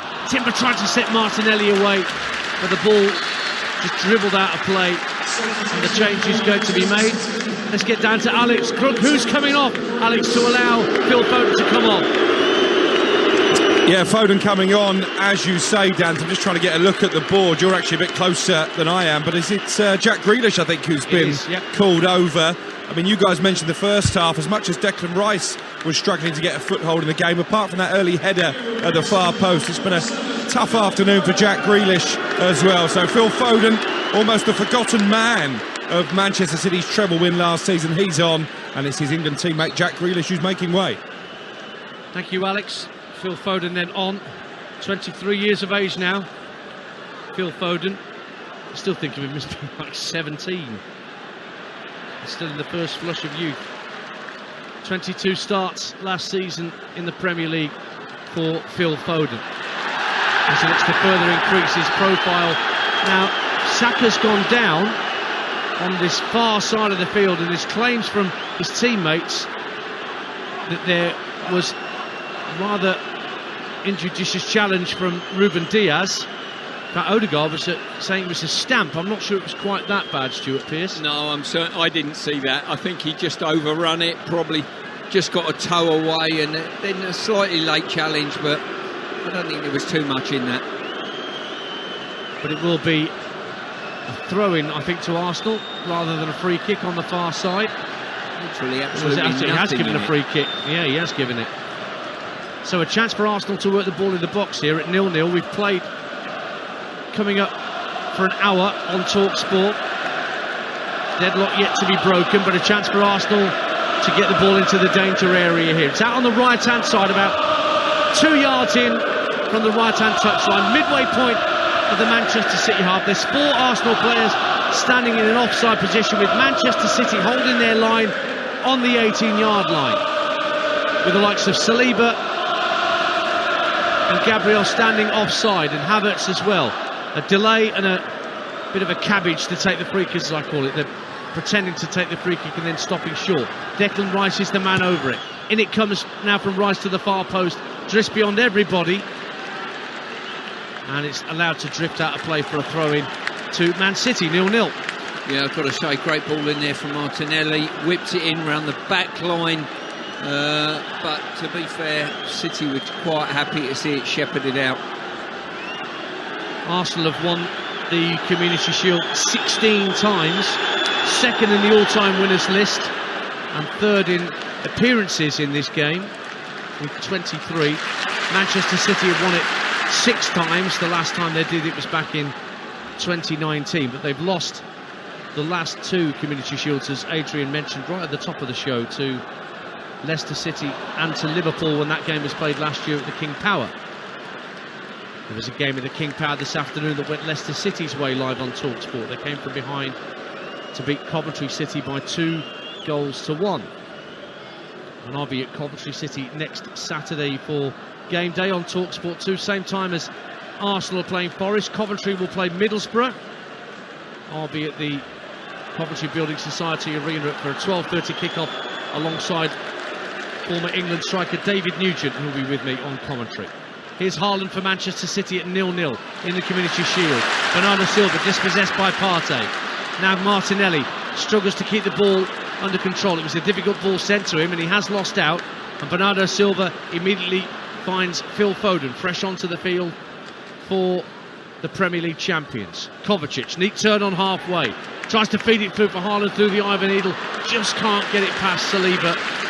And Haaland is having a somewhat frustrating afternoon so far, Stuart Pearce. Yeah, it's tough for him, but I tell you a big deciding factor in that statement, the lack of De Bruyne today.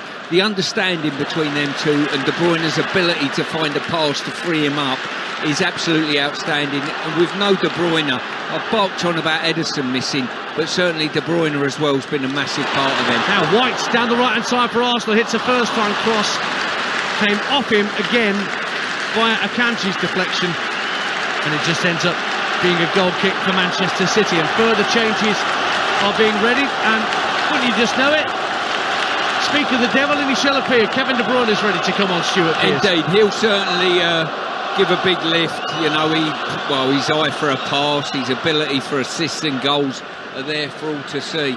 And City have got one other coming on as well. Cole Palmer's coming on as well. So the academy graduate who Made a couple of starts in the Premier League last year, part of the winning England under-21 Euro squad. So a double change on the way for Manchester City. Yes. Still 0-0. You know, super achievement for him, certainly picking up a few medals at his young age, Cole Palmer, and an under-21 championship medal with the England side. There was a little bit of talk of him potentially going out on loan potentially this year, but Pep will, I'm sure, utilise him how he needs. And the substitution's going to have to wait for a moment because Arsenal are coming forward. Gabriel Martinelli, left-hand corner of the box, held up for a moment, worked back to the edge of the area. Partey tees up Declan Rice, who got underneath the shot, and it goes over the bar for a goal kick. That will allow the changes to be made. Alex Crook is touchline for us, and I believe you've got some info for us on Cole Palmer, Crookie. Yeah, Cole Palmer, heavily sought after this summer, Dan. It's interesting to see what Manchester City will do. I know Brighton, for one, would like to sign him permanently, but you think that the way the Manchester City squad is made up, maybe Pep might want to keep him. Interesting change this. Erling Haaland is one of the Manchester City players who is going off. Kovacic the other, but Erling Haaland once again, a very quiet afternoon at the office. Is that only scored in one of his last 9 games now, going back to last season? We're desperate. We're desperate to write him off, aren't we? He didn't score in the Community Shield last year. He didn't have a great Community Shield last year. But, my word, how he kicked on. But, yeah, Arsenal have seen off Erling Haaland, Stuart Pearce, so we'll get to see what Cole Palmer is like. He's gone to the right-hand side for the moment, and Alvarez is now playing through the middle for Manchester City. Meantime, Timber goes forward. It's caught, running down the left-hand side of the area. And Stuart Atwell has said it's a corner kick. It was a fair challenge, not a foul, but it is an Arsenal corner away to our left, 0-0. Yeah, good recovery challenge there. Just got a toe in the way and pushed it out for a corner. And I'm sure Haaland will be so disappointed that he's had to go off when De Bruyne, his main supply line, has just come on. Martinelli will take this corner just down beneath us in front of the Arsenal fans in the West Stand. Right-footed in-swinger to come from Martinelli. Plenty of City players in their own 6-yard box. In it comes, flicked away inadvertently by the Manchester City defender. Kai Havertz was trying to rise at the near post. Arsenal have another corner at 0-0. Yeah, I think that was Rodri who managed to get his head to that, and his importance to City, you know, if they lose him this year in that position that he plays, that will be a very critical loss. Martinelli standing over the corner again. Another right-footed in-swinger from the Arsenal number 11. It's lowered into the near poor corner, actually. Just bounced once and hit the side netting. And now Havertz trying to stop Ortega taking a quick goal kick. And Havertz has got to be careful because he was booked in the first half for nothing. And he just tried to stop Ortega getting the ball clear and was caught by Ortega. But I think referee Stuart Atwell just trying to sort it out with a calm word rather than anything more than that. 0-0 it stays on Talksport in the Community Shield. Don't forget, a yellow card, incidentally, has gone the way of Gabriel at the back for Arsenal. And rightly so. He was the one that went across the goalkeeper's line of vision there and stopped him taking it quickly. And I think Havertz was just caught in the fallout on that. Talksport breakfast back tomorrow morning from 6 a.m. when you wake up. Natalie Sawyer and Andy Townsend are in tandem tomorrow morning. All the fallout from the weekend's football to talk about, and of course plenty to talk about with regard to Anthony Joshua and Dillian White's fight being off. Eddie Hearn is set to join Jim White and Simon Jordan on Tuesday this week to discuss that and many other things.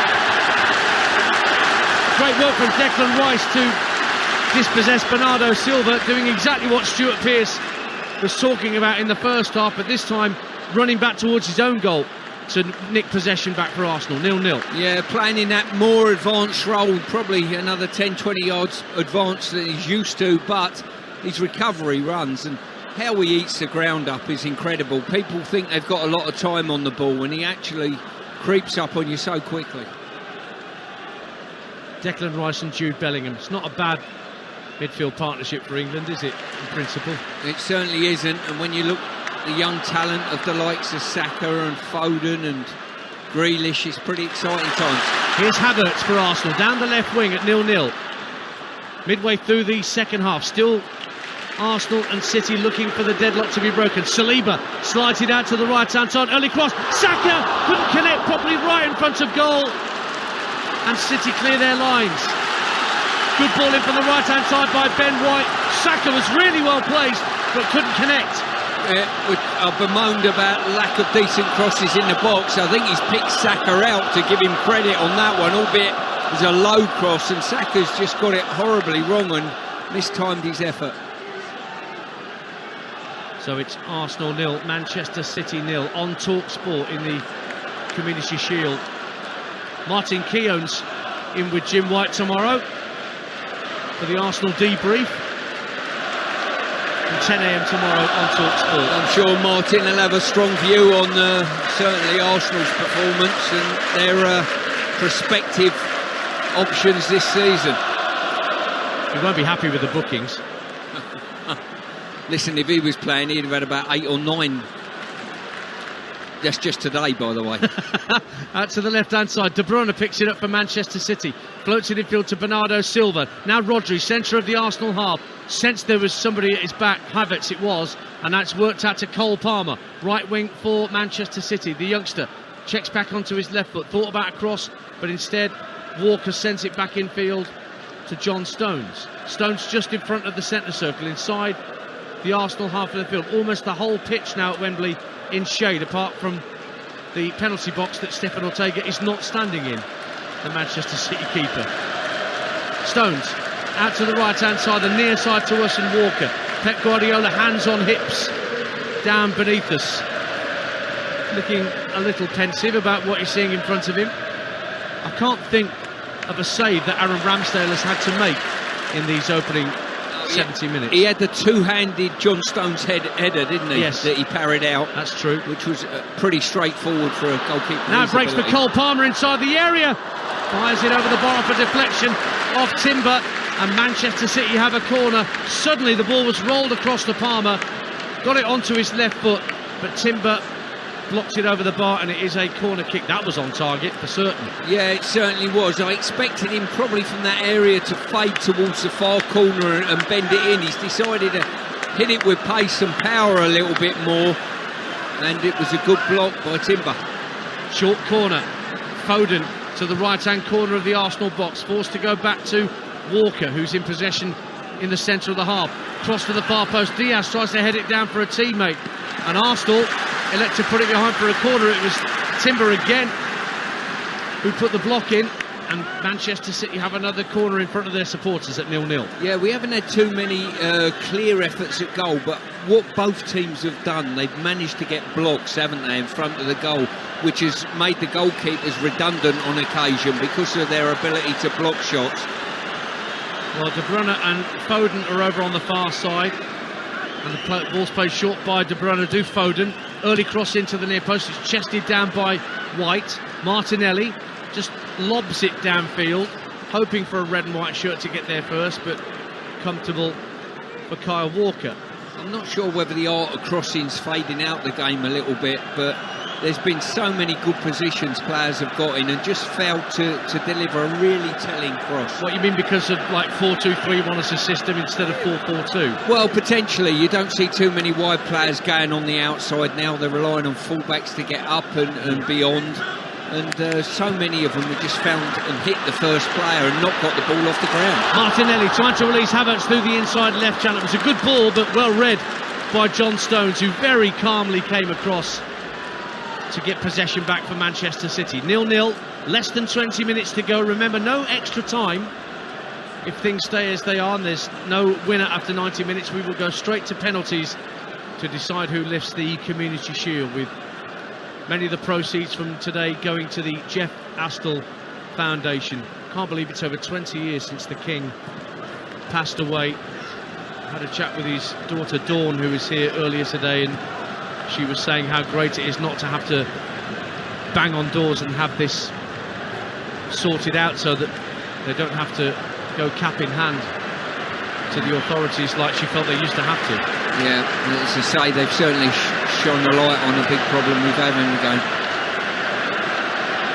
Now, Leandro Trossard is ready to come on for Arsenal, but meantime Manchester City are in possession. Down the left-hand side, Foden just knocks it back to Bernardo Silva, who's out on the left-hand side now with Palmer over on the right for City. Here is Ruben Diaz on the halfway line. Takes the game down to walking pace just for a moment. Still 0-0 incidentally between Sunderland and Ipswich over on Talksport 2 right now in the Championship at the Stadium of Light. Now here's Kyle Walker picking the ball up right hand side of the area, tries to drive it across. Julian Timbers there again to block it behind, and again the quality of the cross was not what you would expect. No, what you've got to do if you're a full-back, then you either shape to shoot and then disguise, drag back inside, or just feed the ball in with a gentle pace. Cole's tried to smash it on the floor with a little bit of curl, and it's just got cut out. A great opportunity to hurt the opposition. But it is a corner for Manchester City away to our right. De Bruyne will take it to around the penalty spot. Up went their heads and it didn't quite drop for Rodri, and Arsenal try and bring it clear. It's into the feet of Julian Timber. Trossard still waiting to come on. Saka up towards the halfway line. All passes in field, but he's given it straight to Julian Alvarez. Alvarez pirouettes just inside the Arsenal half, and the red and white shirts have won it back. Saliba did really well to win the ball back and find a teammate. And the ball's back with his centre-half partner Gabriel just in front of the 18-yard line. Gabriel making strides. Martinelli wants the ball played out to this near touchline, but Gabriel instead looks for Timber. Oh, needless, give the ball away. And De Bruyne seizes upon it now. Cole Palmer, centre of the Arsenal half. De Bruyne, the left-hand corner of the box. Early cross looking for the target of Alvarez, but it's gone beyond him and behind. So the change can be made for Arsenal. And Leandro Trossard is going to come on. And coming off is Gabriel Martinelli, Stuart Pearce. Yeah, I've been really impressed with Trossard. I've got to say, he spent a lot of last season coming off the bench and having to impact from the bench, but I certainly think he's more than capable of doing so, and in a few Arsenal fans' eyes, I think they see him as more of a naturalised starter. Came from Brighton in January, made over 120 appearances for the Seagulls before arriving at Arsenal. And he's coming off. And also, after his first appearance in the Community Shield, Julian Timbers coming off, and Kieran Tierney's coming on to replace him. Speaking as a former left-back yourself, Stuart, Timber, it's not a natural position for him. No, but as I say, look more than adequate in that position. I think it'll be a good acquisition for the club, but once again, like all teams need to do, Tierney comes on, and I spoke with a few Arsenal fans earlier before the game, and they're quite surprised that Tierney doesn't get as much football as he should have done. Just 6 Premier League starts last season for Kieran Tierney, but as you mentioned earlier in commentary, Stuart, with Champions League football back on the menu for Arsenal, the deeper squad is a necessity. Yeah, and probably the fact they didn't have European commitment last year enabled them to sustain a challenge right up until probably the last hurdle in the Premier League. Yeah. But a European campaign to run alongside their league campaign this year, the squad needs bolstering. 15 minutes to go on Talksport in the Community Shield. It is still Arsenal 0, Manchester City 0 at the National Stadium. Ruben Diaz inside his own penalty area, plays the ball into the feet of Foden, who brilliantly turns Thomas Partey, and he's skipping into the Arsenal half. Great run from Foden, tries to fire it out right for Cole Palmer, reaches Palmer eventually, onto his left, curls in goal, and Manchester City lead, and the youngster Cole Palmer fires City in front.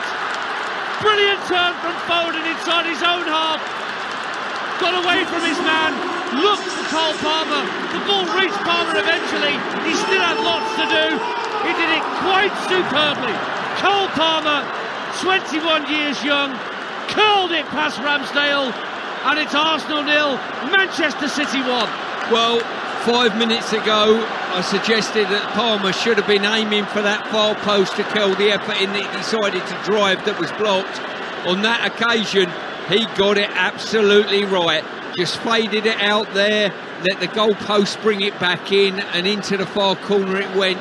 give away a possession. Foden turned brilliantly, and from that moment on, Arsenal were backpedaling. Tierney half got a block on it, but what a wonderful, wonderful finish from a good young player.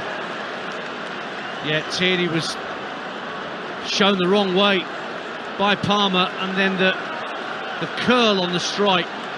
Ramsdale grasping for thin air but couldn't get near it, and so Manchester City hit the front as we enter the last 11 minutes or so of the game here at Wembley Stadium on Talksport.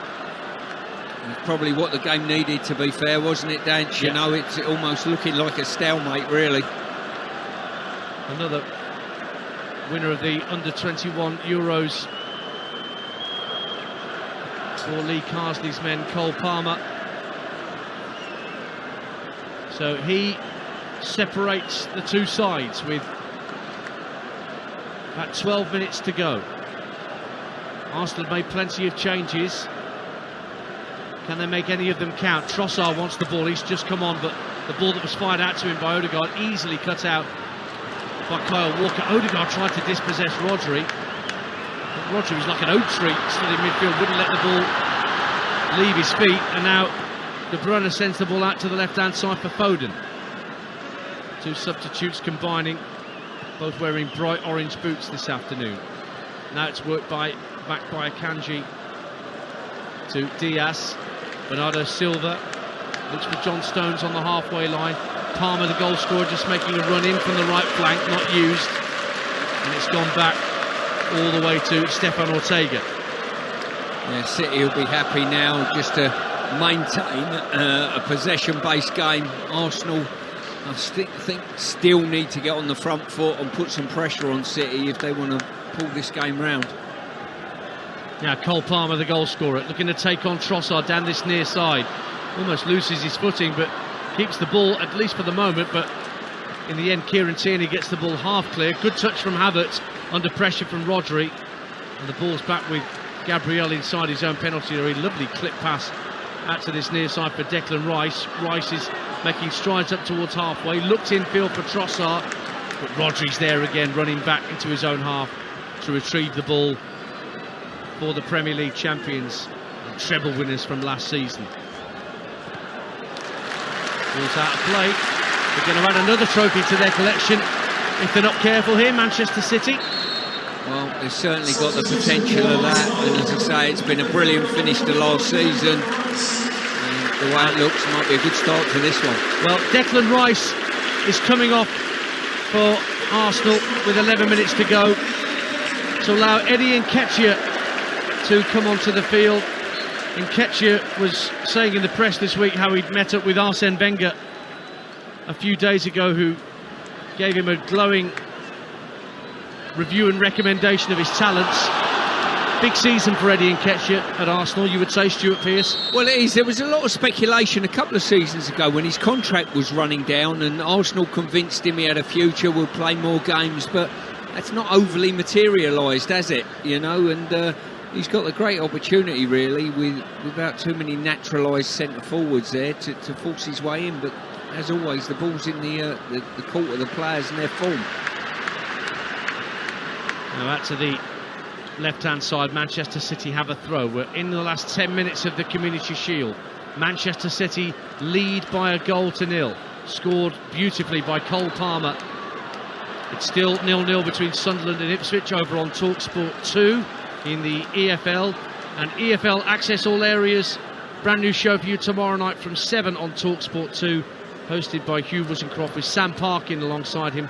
They'll pick the bones out of all the EFL stories from the weekend, Championship League 1, League 2. John Stones for Manchester City slides in on halfway but loses out, and now the ball played over the top looking for Havertz. What a brilliant interception in the nick of time by Ruben Diaz, because Arsenal had players flooding forward trying to get in behind the City backline. Now City have it back, and it's Alvarez driving towards the edge of the area, checks back to his left, looks for Foden, takes the touch, fires the ball against Ramsdale, and it trickles the wrong side of the post for Manchester City, but they do have a corner at 1-0. Well, that would have been game, set and match without a doubt. Foden's done really well, broke into the box. I've got to say, Alves has done well having the presence of mind to feed him, and he's took a brilliant first touch and then tried to slot the goalie. Well, it's gone through the goalkeeper's legs incredibly, but took a touch that diverted it wide. Whatever it takes. Corner to Manchester City. They lead by a goal to nil on Talksport. De Bruyne will take it. Again, Foden's gone out there for a short corner, but this time De Bruyne fires it into the near post. Headed at the near post by Ruben Diaz. And Rodri, in actual fact, was the man who got the touch, but it was saved at the near post by Ramsdale. Yeah, good ball in on that occasion. I think it was Rodri, was it? Rodri. Rodri got across the front of the Arsenal back line, diving header, and the goalkeeper's done well again to divert it. Stuart Pearce alongside me, Ian Danter here at Wembley. 7 minutes to go on Talksport. Arsenal are behind to the treble winners, Manchester City, who lost the last 2 Community Shields they played in. Going to be lifting that trophy in the next few minutes as things stand. Tierney for Arsenal, just over the halfway line, right in front of his manager Mikel Arteta, who once again is set to fail to get one over on his former boss Pep Guardiola. It's going to be 9 wins in a row over Arsenal for Manchester City if things stay as they are. Partey taken down, but the referee says play on for the challenge by Akanji. Here's Trossard on the left wing, tried to play it into Tierney on the overlap, but it was a good touch from Kyle Walker. Trossard, though, sensibly works it infield to Partey. Now Odegaard's got 2 players on him straight away, and a hurried pass from Partey allows City to win it back. But De Bruyne can't get the better of Partey that time, and it's back with Ramsdale, 1-0 City. Yeah, Arsenal just finding it difficult to break City down now. City quite happy, sit in slot and make sure that the ball's played in front of them, and when Arsenal have tried to play through them, they've just shut the door on it. Ball's back with Aaron Ramsdale. And Nketiah just jogging around the halfway line, wanting a little ball over the top, and so too is Havertz. It's gone long from Ramsdale. Nketiah rises with Stones. Akanji comes across from left back and guides the ball back to Ortega. Nketiah was sliding in as the keeper cleared his lines. Manchester City win it back. 1-0 they lead. Foden just over the halfway line. Finds De Bruyne. Got 2 Arsenal players around him. And in the end, Saka hits it against Odegaard. Goes out of play for a Manchester City throw. I'm going to state the bleeding obvious now. City is such a different dimension when De Bruyne's in there, isn't he? You know what he got to do, how he holds on to the ball, making the right judgment calls with the ball. What a player. Just an extraordinary talent. And you're right, his understanding with Haaland will surely blossom many times again this coming season in all competitions. And we'll have Manchester City's first Premier League game live on Talksport this Friday night from Turf Moor, when they take on their old mate Vincent Kompany and Burnley, freshly promoted to the Premier League. That's Friday night on Talksport, and then we're with Arsenal Saturday lunchtime at home to Nottingham Forest as part of Game Day exclusive. That's a 12:30 kickoff, and then Adrian takes you around the grounds from 3. Whilst Bournemouth West Ham is live on Talksport 2 at the same time, with Nigel Adderley and Perry Groves at the Vitality for life after Declan Rice for West Ham United. A couple of players set to come on for Arsenal. Let's get back to Alex Crook on the touchline. Got anything for us down there, Alex? Well, a lot of talk about fullbacks, and of course you've got a great former England fullback alongside you. Kyle Walker, heavily sought after by Bayern Munich this summer, wearing the captain's armband for Manchester City. I think he's been exceptional this afternoon. The way that he kept Martinelli quiet. Trossard has barely had a kick since he came on. Surely, Stuart, City have to keep Kyle Walker. Well, I think you made a great point there.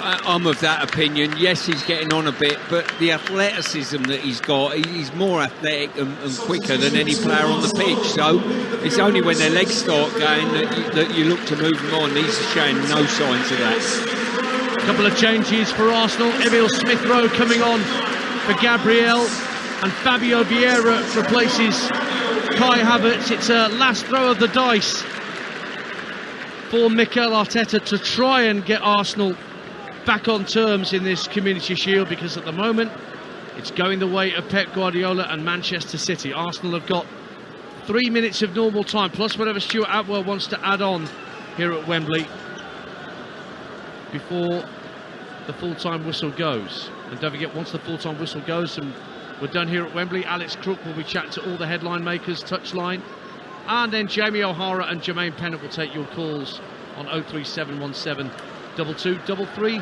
44 here on Talksport. More football than anybody else this season across our network from a whole host of different competitions. Manchester City holding on to this 1-0 lead and not really under any pressure for that 1-0 lead. They have the ball at the end of the field they want it at, but then there's a foul. A little bit of a foot in by Cole Palmer to try and stop Arsenal getting the ball clear. Attendance has just been announced, 81,145 here at Wembley for the Community Shield. And it's been a much sunnier, brighter day than the fairly horrid day we all went through yesterday watching our football. I don't know if I've ever heard of a game being called off for a waterlogged pitch in August like it was at Colchester yesterday.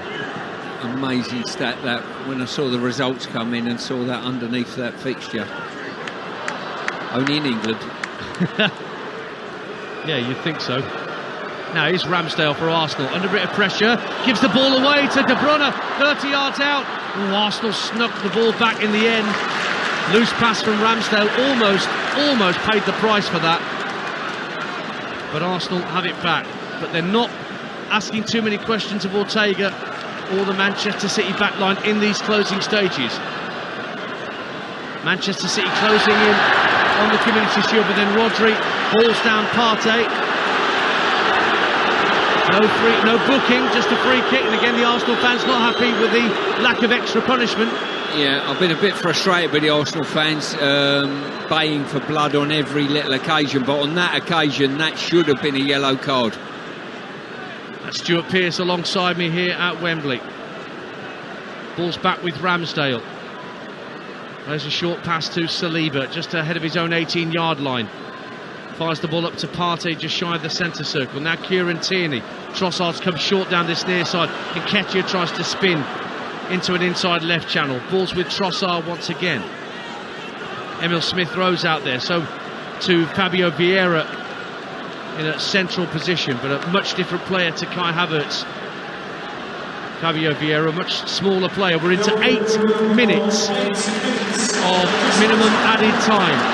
8 minutes, and Pep Guardiola looks at the fourth official and says, what? There's going to be a lot of that this season. There certainly will be. Those 8 minutes added to the 3 minutes in the first half, we're on double digits, aren't we, for a game like today, where I don't see too many time-wasting situations. Pep Guardiola very unhappy at the amount of football his team are having to play. There's a simple solution to that. Stop winning everything. Then you won't have to play every game. Headed clear by John Stones.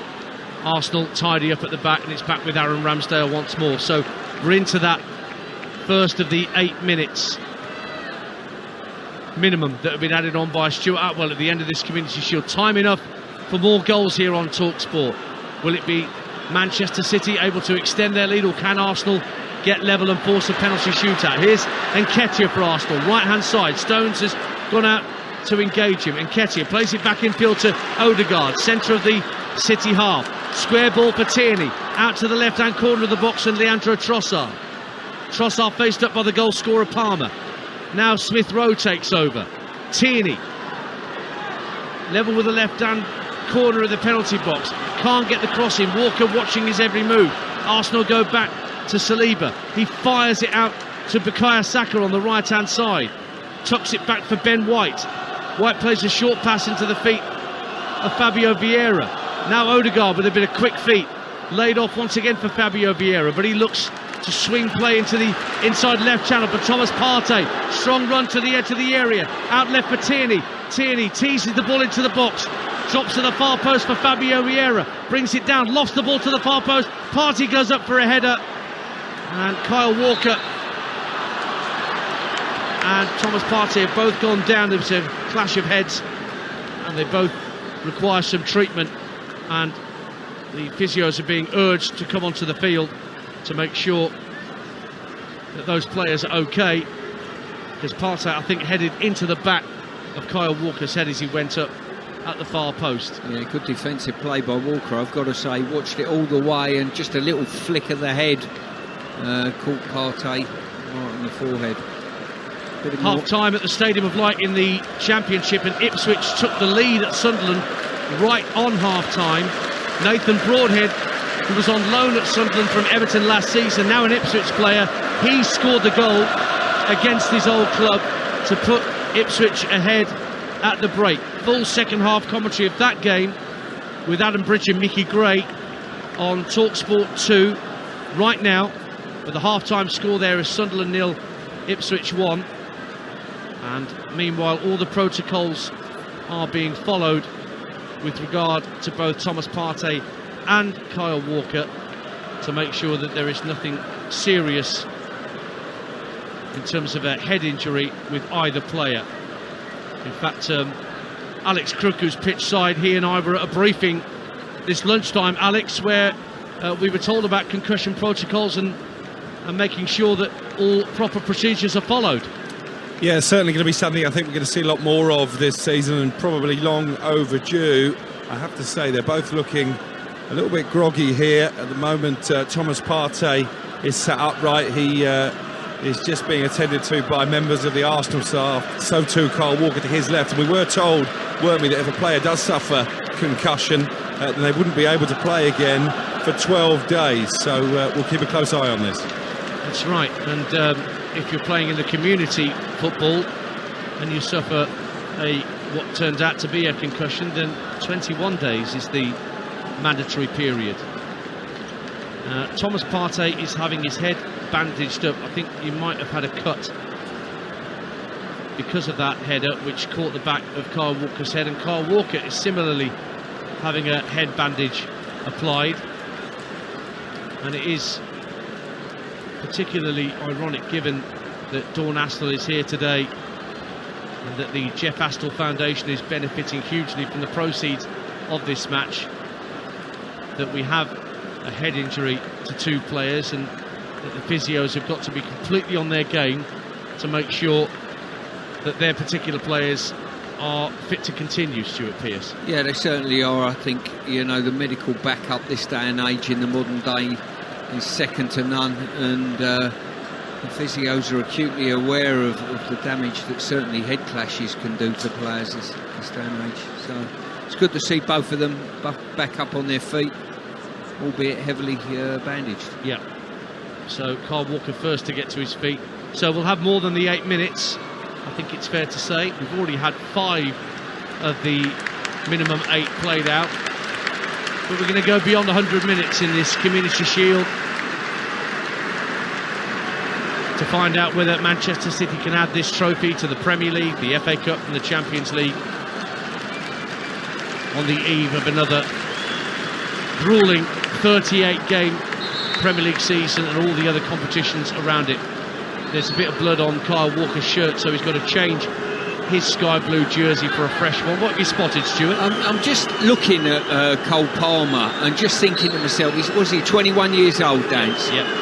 He's won 3 major trophies, including the European Cup. He's won the Euros with England, and he's just scored the winner potentially in the Community Shield to pick up his fifth medal in about 2 months. Wow.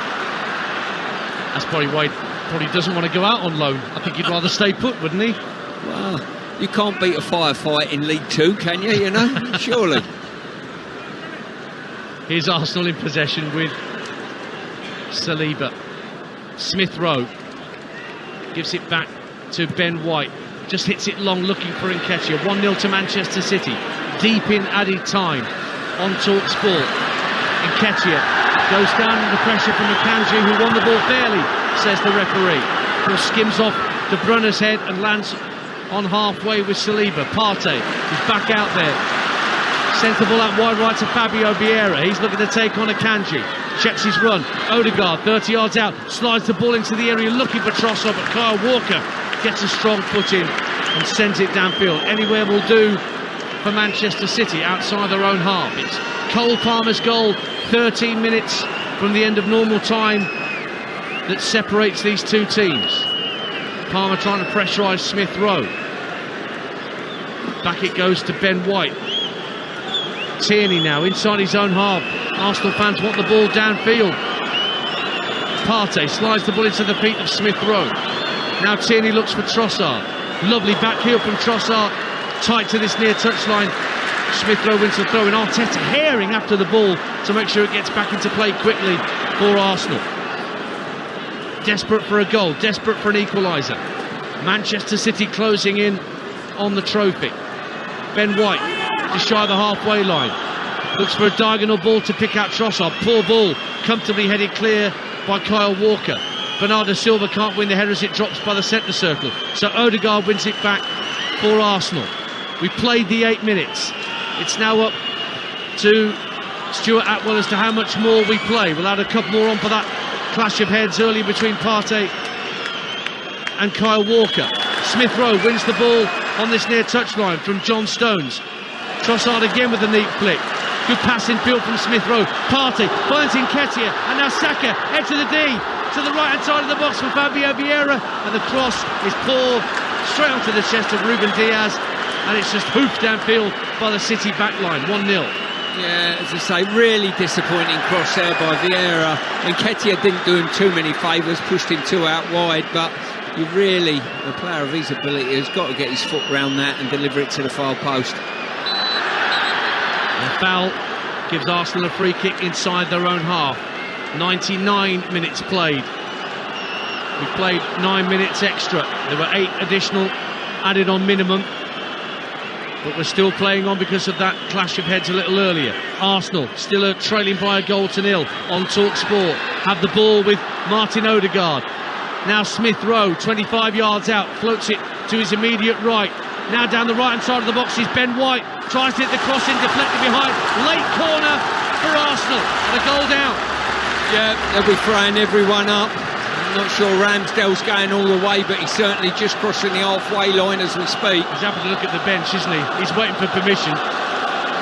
Meanwhile, Saka's gone trotting across to that far side to spot down the corner kick. A packed 6-yard box with red and white and sky blue shirts in there. A couple of Arsenal players lurking at the edge of the area, unmarked.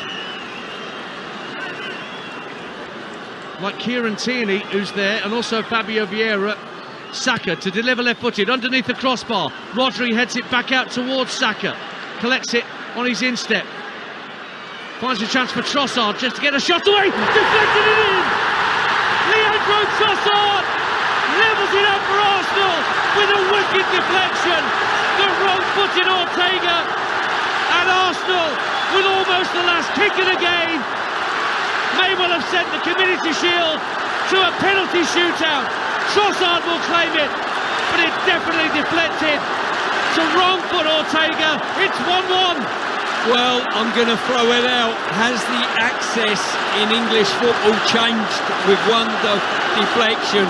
The ball skimmed off the City defender. Goalkeeper, no chance, gone the wrong way, and the ball's nestled in the back of the net.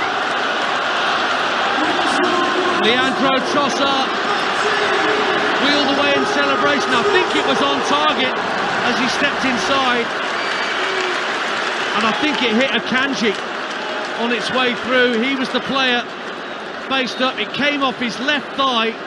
Ortega was comfortably in control of the situation, but for the deflection. So it's 1-1, and we're heading for penalties on Talksport at Wembley, unless, because we're well past the minimum 8 minutes, but because of that clash of heads, we still play on, and Man City have won a free kick out on the far side for a foul on Phil Foden, and they've got a chance to load the box here, Stuart. Yeah, they certainly have. As I say, I think on the run of play, probably, I don't think either team at this stage deserve to be in front, but still all to play for. De Bruyne will take the free kick out on the left-hand side, into the near post. White just tries to flick it away from the attentions of Ruben Diaz, and it's claimed on the goal line by Ramsdale. And he will bowl it out to Thomas Partey. All eyes on Stuart Atwell. How much more time will he add on here at Wembley? 1-1 in the Community Shield. Just looking at that free kick from De Bruyne, it was absolutely sensational. It's a fraction of an inch away from being touched into the back of the net. Arsenal in possession, maybe they can win it.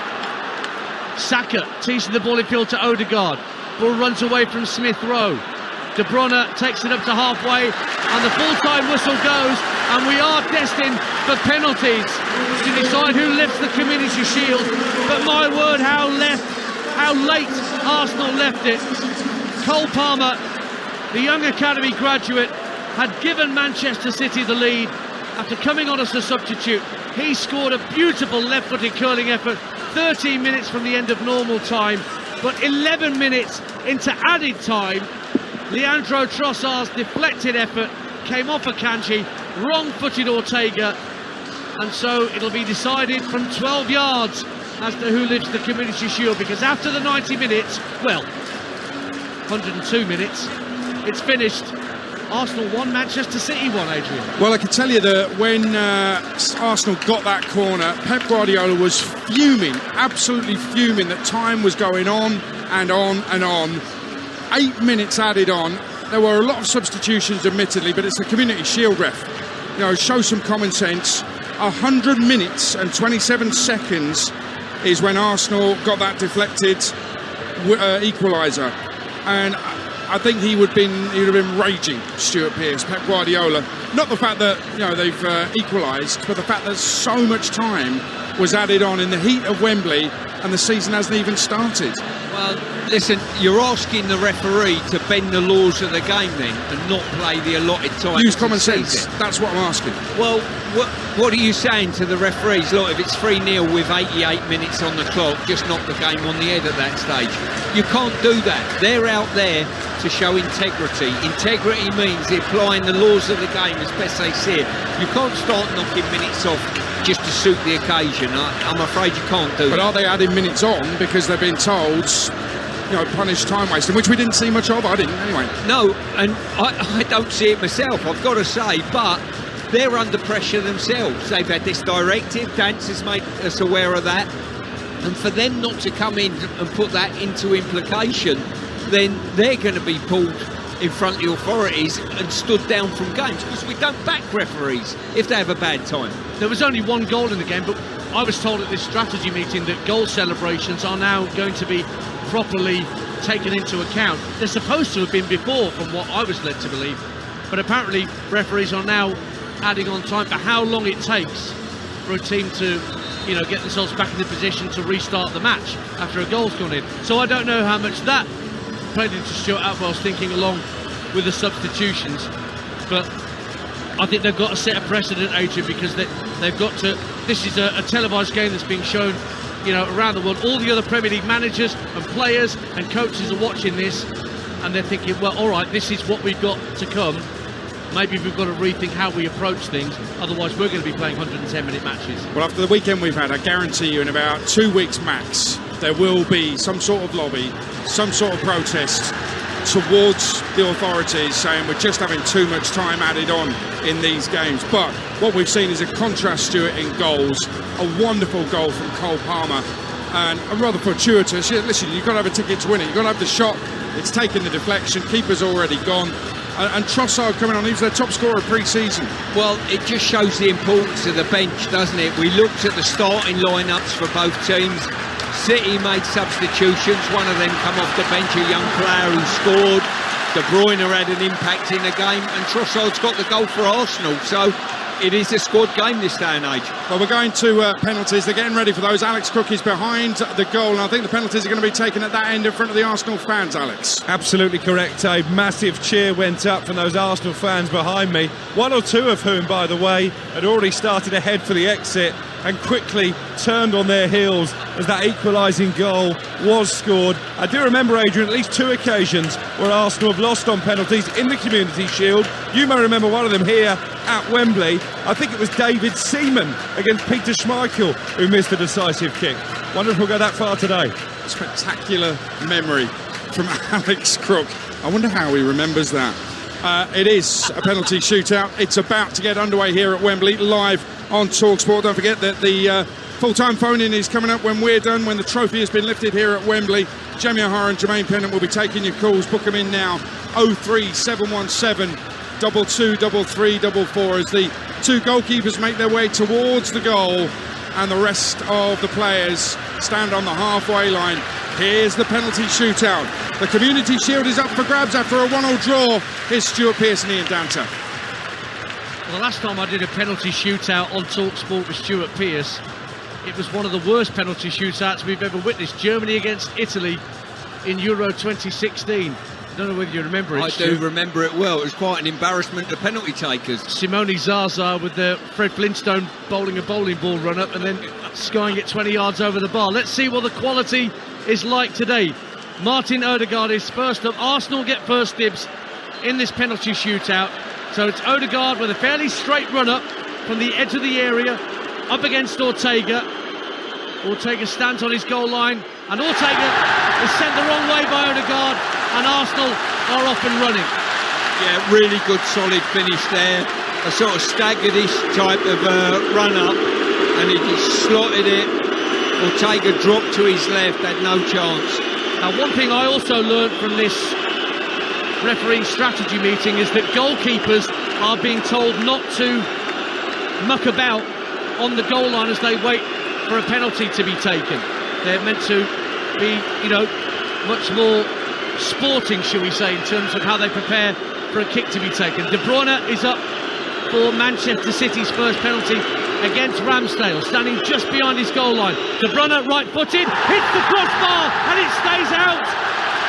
It hit pretty much the centre of the crossbar. Ramsdale had dived to his left, but after a penalty apiece, Arsenal have the advantage as De Bruyne hit the crossbar. It actually nearly hit the angle of post and bar. It was a really well-placed penalty, bar probably 3 inches, smashed the underside of the bar and come back out.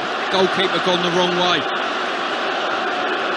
Well, Leandro Trossard's always is already pretty popular with Arsenal fans for the way he's performed since coming in from Brighton. He's got the next penalty. He's the man that equalised in the 11th minute of added time here to force this penalty shootout. And Trossard is second up for Arsenal against Ortega. Short 2 or 3 pace run up for the Arsenal number 19. Just waits for a moment, slow run up, right footed, sends Ortega the wrong way, puts it into the bottom right hand corner. Arsenal 2 from 2. Yeah, really strong penalty there. Trossard just sat on the ball, let the clock wind down a little bit, heaped the pressure back on the goalkeeper, that nervous energy, and just side-footed it into the far corner. Bernardo Silva, over 300 appearances for Manchester City, is next up to try and get them off and running. Left-footed effort, and he sends Ramsdale the wrong way, puts it into the left-hand corner of the net. And after 2 penalties apiece on Talksport, it's Arsenal 2, Man City 1. Yeah, super penalty from a super player. Shows such great confidence, and he's been an absolute credit to Manchester City. Just come up, slotted it, side foot into the corner. Now, I'm thinking of Bukayo Saka here at Wembley against Italy for England in the European Championship final. A chance for him to score at the same end, from the same distance, but up against a different goalkeeper. Saka, left-footed effort with only a 2-pace run-up against Ortega. He has Arsenal's 3rd penalty. Saka steps up and rolls it comfortably into the bottom corner. I bet that feels good for Bukayo Saka. They've scored all 3 penalties so far. Yeah, it certainly will. Short run-up, quick steps on the spot, and then just closed his foot and dragged it into the far corner. Ortega's not been near any of the penalties as yet, has he? No, not as yet. Rodri is up next, the man who scored the winning goal for Manchester City against Inter Milan. How will he do against Ramsdale in the shootout? Right-footed, saved by Ramsdale. Arsenal are on the brink of lifting the Community Shield. 2 misses from Manchester City. De Bruyne off the bar, and Rodri saw his penalty saved down low to his right by Ramsdale. Well, it's amazing how a game changes. City, I wouldn't say cruising to picking up a trophy, but certainly look strong favourites as we went deep into extra time. Now Arsenal right on the verge. They score this, it's all over. And it's Fabio Vieira, I think, who's come forward to take this next penalty for Arsenal. Going to be a left-footed effort from Fabio Vieira up against Ortega. Arsenal score this, it's their Community Shield. Vieira, left-footed, finds the top corner, and Arsenal win the first silverware of the season. They deny Manchester City yet another trophy. The Community Shield belongs to Arsenal. They know how to win this event. They left it so late to force the shootout, but when it came to penalties, they were pitch perfect. They win by 4 penalties to 3, and Manchester City have to lick their wounds and come back to try and retain the Premier League title. Vieira with the all-important penalty, and it was beautifully struck, Stuart. It certainly was, probably the pick of all the penalties. Opened his foot out, side-footed it, goalie went the right way, absolutely no chance of stopping it. Top bin, and Arsenal have turned this game round in the space of probably 3 or 4 minutes. So the celebrations begin away to our left. The red and white flags are waving. To our right, Manchester City fans are starting to slowly file out of Wembley. But it's Arsenal's day in the end, in the Community Shield. After 1-1 in the 90 minutes, it finished with Arsenal winning by 4 goals to 3 on penalties. Arsenal win the 2023 Community Shield. And Pep Guardiola just stands there in the middle of the pitch with his hands in his pockets, watching the Arsenal players celebrate as they make their way back to the halfway line. And yes, a brilliant penalty from Fabio Vieira. But what a sweet moment for Aaron Ramsdale. He makes that save from Rodri's penalty, and then all of the Arsenal fans around us in this left-hand side of Wembley Stadium are singing his name loud and proud. What a wonderful moment that was for Aaron Ramsdale, Stuart Pearce. Yeah, it certainly was. As I say, he's played his part today. He's made the odd save. He hasn't been overworked, I've got to say. But certainly it will feel very sweet for both him and his Arsenal teammates to get their hands on the first trophy of the season. It will. I mean, does it make a statement or not? Yeah, I think it does. Yeah. Personally, I think they've spent a lot of money. They've bolstered the squad. They had a really good tilt at the Premier League last year, just fell short through injury and 1 or 2 other things. And they've come out today and got their hands on City and maybe got past the hoodoo. We're the first ones to turn around and say 9 games without beating Manchester City. They've certainly done it today. Yeah, they have. Cole Palmer. I mean, it's ironic, isn't it? There's all the FFP hanging over City, all the money that people don't like them spending. It's an academy product. Phil Foden, who sets it up with a bit of magic. The turn was sensational. And Cole Palmer, another academy product, City fan since he was a boy, been at City since he was 8. And he's from Wythenshawe. I mean, he scored a wonder goal. To score a wonder goal for your boyhood club at Wembley, what a dream. Yeah, it certainly was. I mean, there was a shot just prior to that where I thought he used slightly the wrong technique, but certainly sign of a good player. You learn from that. He opened his body out. We were right behind it. Goalkeeper, no chance at all. It's a brilliant finish. And all the money that gets spent in the world, and it's an academy player that comes through, comes off the bench and gets your team a goal. Doesn't really happen unless Foden opens them up with that turn on Partey. Indeed. As Gareth got to find a way to get him into the England lineup because he's so talented. I will turn round and say Foden's got to find a way of getting in that England team. He's got to look at himself and say, firstly, I've got to get into the Manchester City team on a regular basis, and secondary, I've got to get in the England team. And just looking off to my left there, the Arsenal fans are doing the Poznan, you know, which is synonymous to the Manchester City fans that are leaving the stadium very, very quickly. Well, City lost to Leicester 2 years ago, went on to win the title. City lost to Liverpool in this Community Shield last season, won the treble. It's a 5th Community Shield in a row that Arsenal have been in, and a 5th in a row that they have won as well. And one thing I will say, we've been with the Arsenal fans for this Community Shield. Boy, do they make a noise. They truly get behind their team. There can be no complaints from the management and the players about the support they get. No, I think the Arsenal fans have been the one today that have been very vocal. The City fans have almost turned up and said, well, we come here normally anyway, it's not a problem to us, and treated it as a sort of another game. But I think the Arsenal fans have really embraced today. Odegaard is the sponsors' man of the match. Would you agree with that? There were times when he showed his touch can be so wonderful, can't it? Yeah, I think he's done reasonably well. I'm not sure he'd been my choice of man of the match. I thought Rodri played quite well for City, but I think today's game was a real difficult one to call a man of the match. I don't think there was any real outstanding player. How did Declan Rice do? He went off, he was substituted, but in your view, from what you saw? He's going to be a major asset to Arsenal, there's no doubt. You wouldn't say he's really eye-catching, but he does certain things and blocks certain attacks that you think he nullifies potential threats on your goal around the halfway line. And listen, he'll get better and better, and I'm pleased to see him playing further up the pitch slightly. Yeah, big hugs between Zinchenko, who's on our Game for Ukraine at Stamford Bridge. He was captain last night. It was live on Talksport, supporting that on Talksport. And big hugs between him and Pep Guardiola, his former manager. Zinchenko not featuring today. I was surprised Bukayo Saka stayed out as long as he did. It's his, to all intents and purposes, a friendly. You want to win it, of course you want to win it. But I just wondered why he was still out there after so many minutes. I mean, he's young, he's played a lot of games. They're going to need him.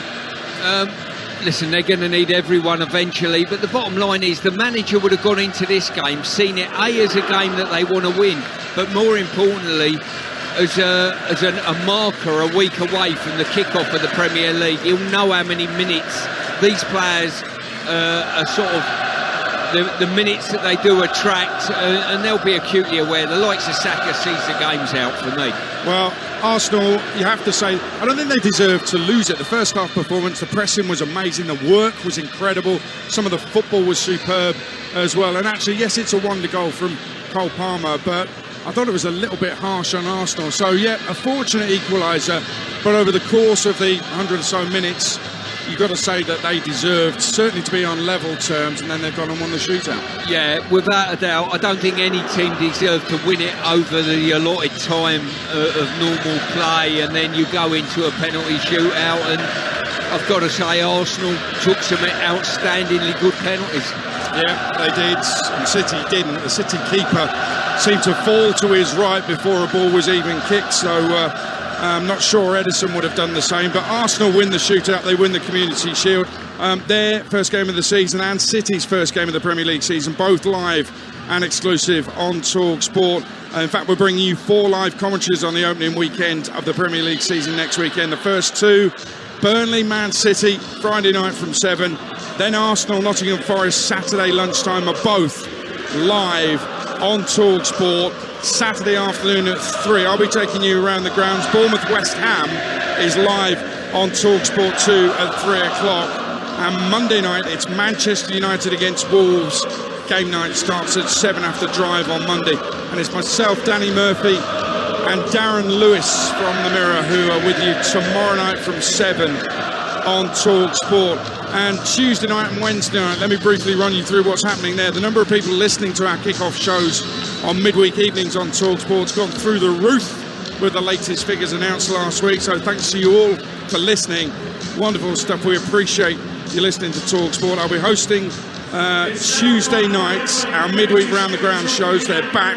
That night I'll be at Stevenage, Watford for a Hertfordshire derby in the Carabao Cup first round. Wednesday I'm at Burton for the visit of Leicester, who won today in the Cup as well. League One, Burton made some good attacking signings this summer, beaten yesterday though. It could be a tester for Leicester, we'll see. Talksport 2 from 6 on both Tuesday and Wednesday. Talksport joins in at 7 around the grounds on Talksport, and there are 2 cup commentaries on Talksport 2. Southampton go to League 2 Gillingham, who had an incredible second half of last season and got off to their season off to a 0-0 draw with Stockport away. Decent result for them yesterday. But Gillingham against Southampton is our game on Tuesday night on Talksport 2. Wednesday on Talksport 2, commentary of League 2 Wimbledon against beaten Championship playoff finalist Coventry, who lost 2-1 to Leicester on Talksport 2, live on Talksport 2 earlier today. Let's head down pitch side to Alex Cook. Alex. Well, the Manchester City players and their manager Pep Guardiola just coming up the steps to collect their runners-up medal. It's what they're doing, of course, for the third successive Community Shield. One of the last players to go up will be Rodri. A really long embrace between him and Mikel Arteta, of course, former assistant at Manchester City. Declan Rice about to get his hands on another piece of silverware in quick succession. He was fist-pumping the Arsenal fans behind me. And Aaron Ramsdale, a big grin across his face. He was looking, I think, for his family members in the stands. If he found them, I can tell you, one of our colleagues at Talksport was sat right by Aaron Ramsdale's dad, and he said nobody celebrated that penalty save more than Ramsdale Senior. Well, Aaron Ramsdale's dad is a character. In fact, he's had a go at him. He's had a go at his son for playing out from the back. His philosophy is boot it up to the big fellas up front. He is old school. Aaron openly admits that as well. Arsenal about to make their way up to the steps, to pick up the Community Shield. I can tell you that Ipswich have doubled their lead away to Sunderland, newly promoted Ipswich. Sunderland, who made the playoffs last season, is now 2-0. George Hurst with the second. The first in first half injury time from Nathan Broadhead. The second, 8 minutes into the second half, from George Hurst. And it's Sunderland 0, Ipswich 2. And that is live right now on Talksport 2. And to get Talksport 2, just download the Talksport app for free. You can swipe between Talksport and Talksport 2, or you can tell your smart speaker to play Talksport 2. Pep Guardiola goes up the steps and he's walking along the gantry now, shaking hands with Mike Summerby and the rest of the dignitaries who are up there as well. He waits for all his players to go past to pick up their medals. Phil Foden, that magical turn that helped to set up Cole Palmer for that brilliant finish from the 21-year-olds. One wonders what the season will bring for him, a loan move, a permanent move, or will he stay at City, and will Pep Guardiola be using him for the campaigns to come? He may need all his squad, Pep Guardiola, for what's to come this season as they try to defend all three trophies that they won last season. Is it difficult, Stuart Pearce, do you think, very quickly, for Pep Guardiola to try to motivate a team that has won everything? I think that's the challenge of top managers this day and age. We've seen it with Ferguson reigniting his team. We've probably seen it with Pep keep going and keep igniting his team. They've got the Holy Grail, the European trophy, which was the one outstanding one that Pep hadn't won. We've seen it time and time before as well with teams that have reached their Everest. There's a drop-off, and he's got to make sure that his City team don't do that. He has. Manchester City, listen, they've got those trophies in the bag, and now it's up to the likes of Arsenal to grab those trophies for themselves. And Arsenal, who came so close last season, that run in, Mikel Arteta, who's going up the steps now, high-fiving some of the fans along the way. Big smile on his face. He's won a trophy. He's second at the club after the FA Cup a few years ago. He's picked up the Community Shield. He won it that year as well, didn't he? But they have to get better. Simple as that. Because that run-in will give him nightmares. 1-3, drew 3, lost 3. They don't drop so many points. They go on to win the title. Since then, they've gone and spent £200 million. Are they going to be serious contenders? And is this victory in this Community Shield here at Wembley live on Talksport the kind of statement that they needed to make to the rest of the Premier League and to Manchester City to say, yes, Arsenal, it wasn't a one-off last year, that wasn't a blip, we're here and we're here to stay in the title race, and you better be taking us seriously. Aaron Ramsdale staked his claim as well with all the news about David Raya coming in from Brentford. Ramsdale with some good saves and a save in the shootout as well. But Arsenal making their way up the steps here at Wembley to lift the Community Shield. Here's Talksport's Ian Danter. Mikel Arteta just shaking hands with those in the royal box as his team file up the Wembley steps behind him. Kieran Tierney receiving his medal. He'll have an interesting season to come, with Timber having come in from Ajax in the summer, just to add to the squad depth. Arteta now has his medal round his neck, and he's just casually leaning over the barrier at the scene below him. The Manchester City players all standing, looking up at those in red and white collecting their winners' medals. Pep Guardiola also out there on the Wembley turf. That may be used as motivation by the Manchester City manager, making his players watch this as all players pass by the shield that Martin Odegaard will eventually lift. He's the last in line to receive his medal, and then the former Real Madrid man will get the honour. Bukayo Saka scored that penalty in the shootout to maybe exercise a few ghosts of penalties at Wembley before now. Now Martin Odegaard receives his winner's medal, and the chant starts from the Arsenal fans, knowing what's about to happen. Odegaard grabs the shield, moves in amongst his teammates, gets to the front of those teammates and eventually lifts it into the Wembley sky. And for the 17th time, Arsenal win the Community Shield, their first victory since 2020, their second on the all-time list for wins in this curtain raiser, and they've got this new domestic season off to a winning start. They still can't beat Pep's Manchester City over 90 minutes, Adrian, but they got the job done with a 4-1 win in a penalty shootout, and the celebrations in North London can now officially get going. It was all going so well, then they played status quo. 102 minutes, not the 90, by the way. But listen, Odegaard enjoyed lifting that, no question about it. Mike Summerby with a word in Aaron Ramsdale's ear, and I'm sure that's a word of support, a message of support from the City ambassador, the City legend. Sweet to see good sportsmanship between these two rivals. And I think, Stuart Pearce, it's safe to say that these will be rivals for the title this coming season. Yeah, I don't think there's any doubt in that. There's one or two clubs that are not here that will fancy their chances as well as having a tilt at the title, but if these two are not in and around those top echelons, will be absolutely, well, it'll be outstanding really if they're not. Well, all the Arsenal players are getting a chance to lift the Community Shield. Gabriel Martinelli, Bukayo Saka got a big cheer as well. And they've all got the medals around their neck. And I think this is the kind of thing where if people do scoff at it, I mean, my son's a City fan, my wife is an Arsenal fan, they're watching this game together. My wife said to him, let us have a trophy. And he said, it's a shield, not a trophy. But I think this is the kind of thing when Mikel Arteta, we've all seen him in action in the documentary, he'll draw on this. What was it like to win that trophy, to lift that shield in front of the fans, listen to the fans? He'll draw on those emotions and try and drill it into those Arsenal players. You can have this time and time again. You can have it in the FA Cup, you can have it in the Premier League, you can have it in the Champions League if you do your jobs properly and go out there and do it.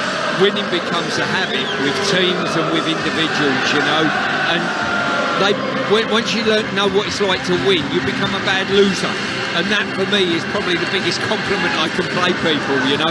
Arsenal might become bad losers, and that would send a message out to the rest of the league that they're serious contenders.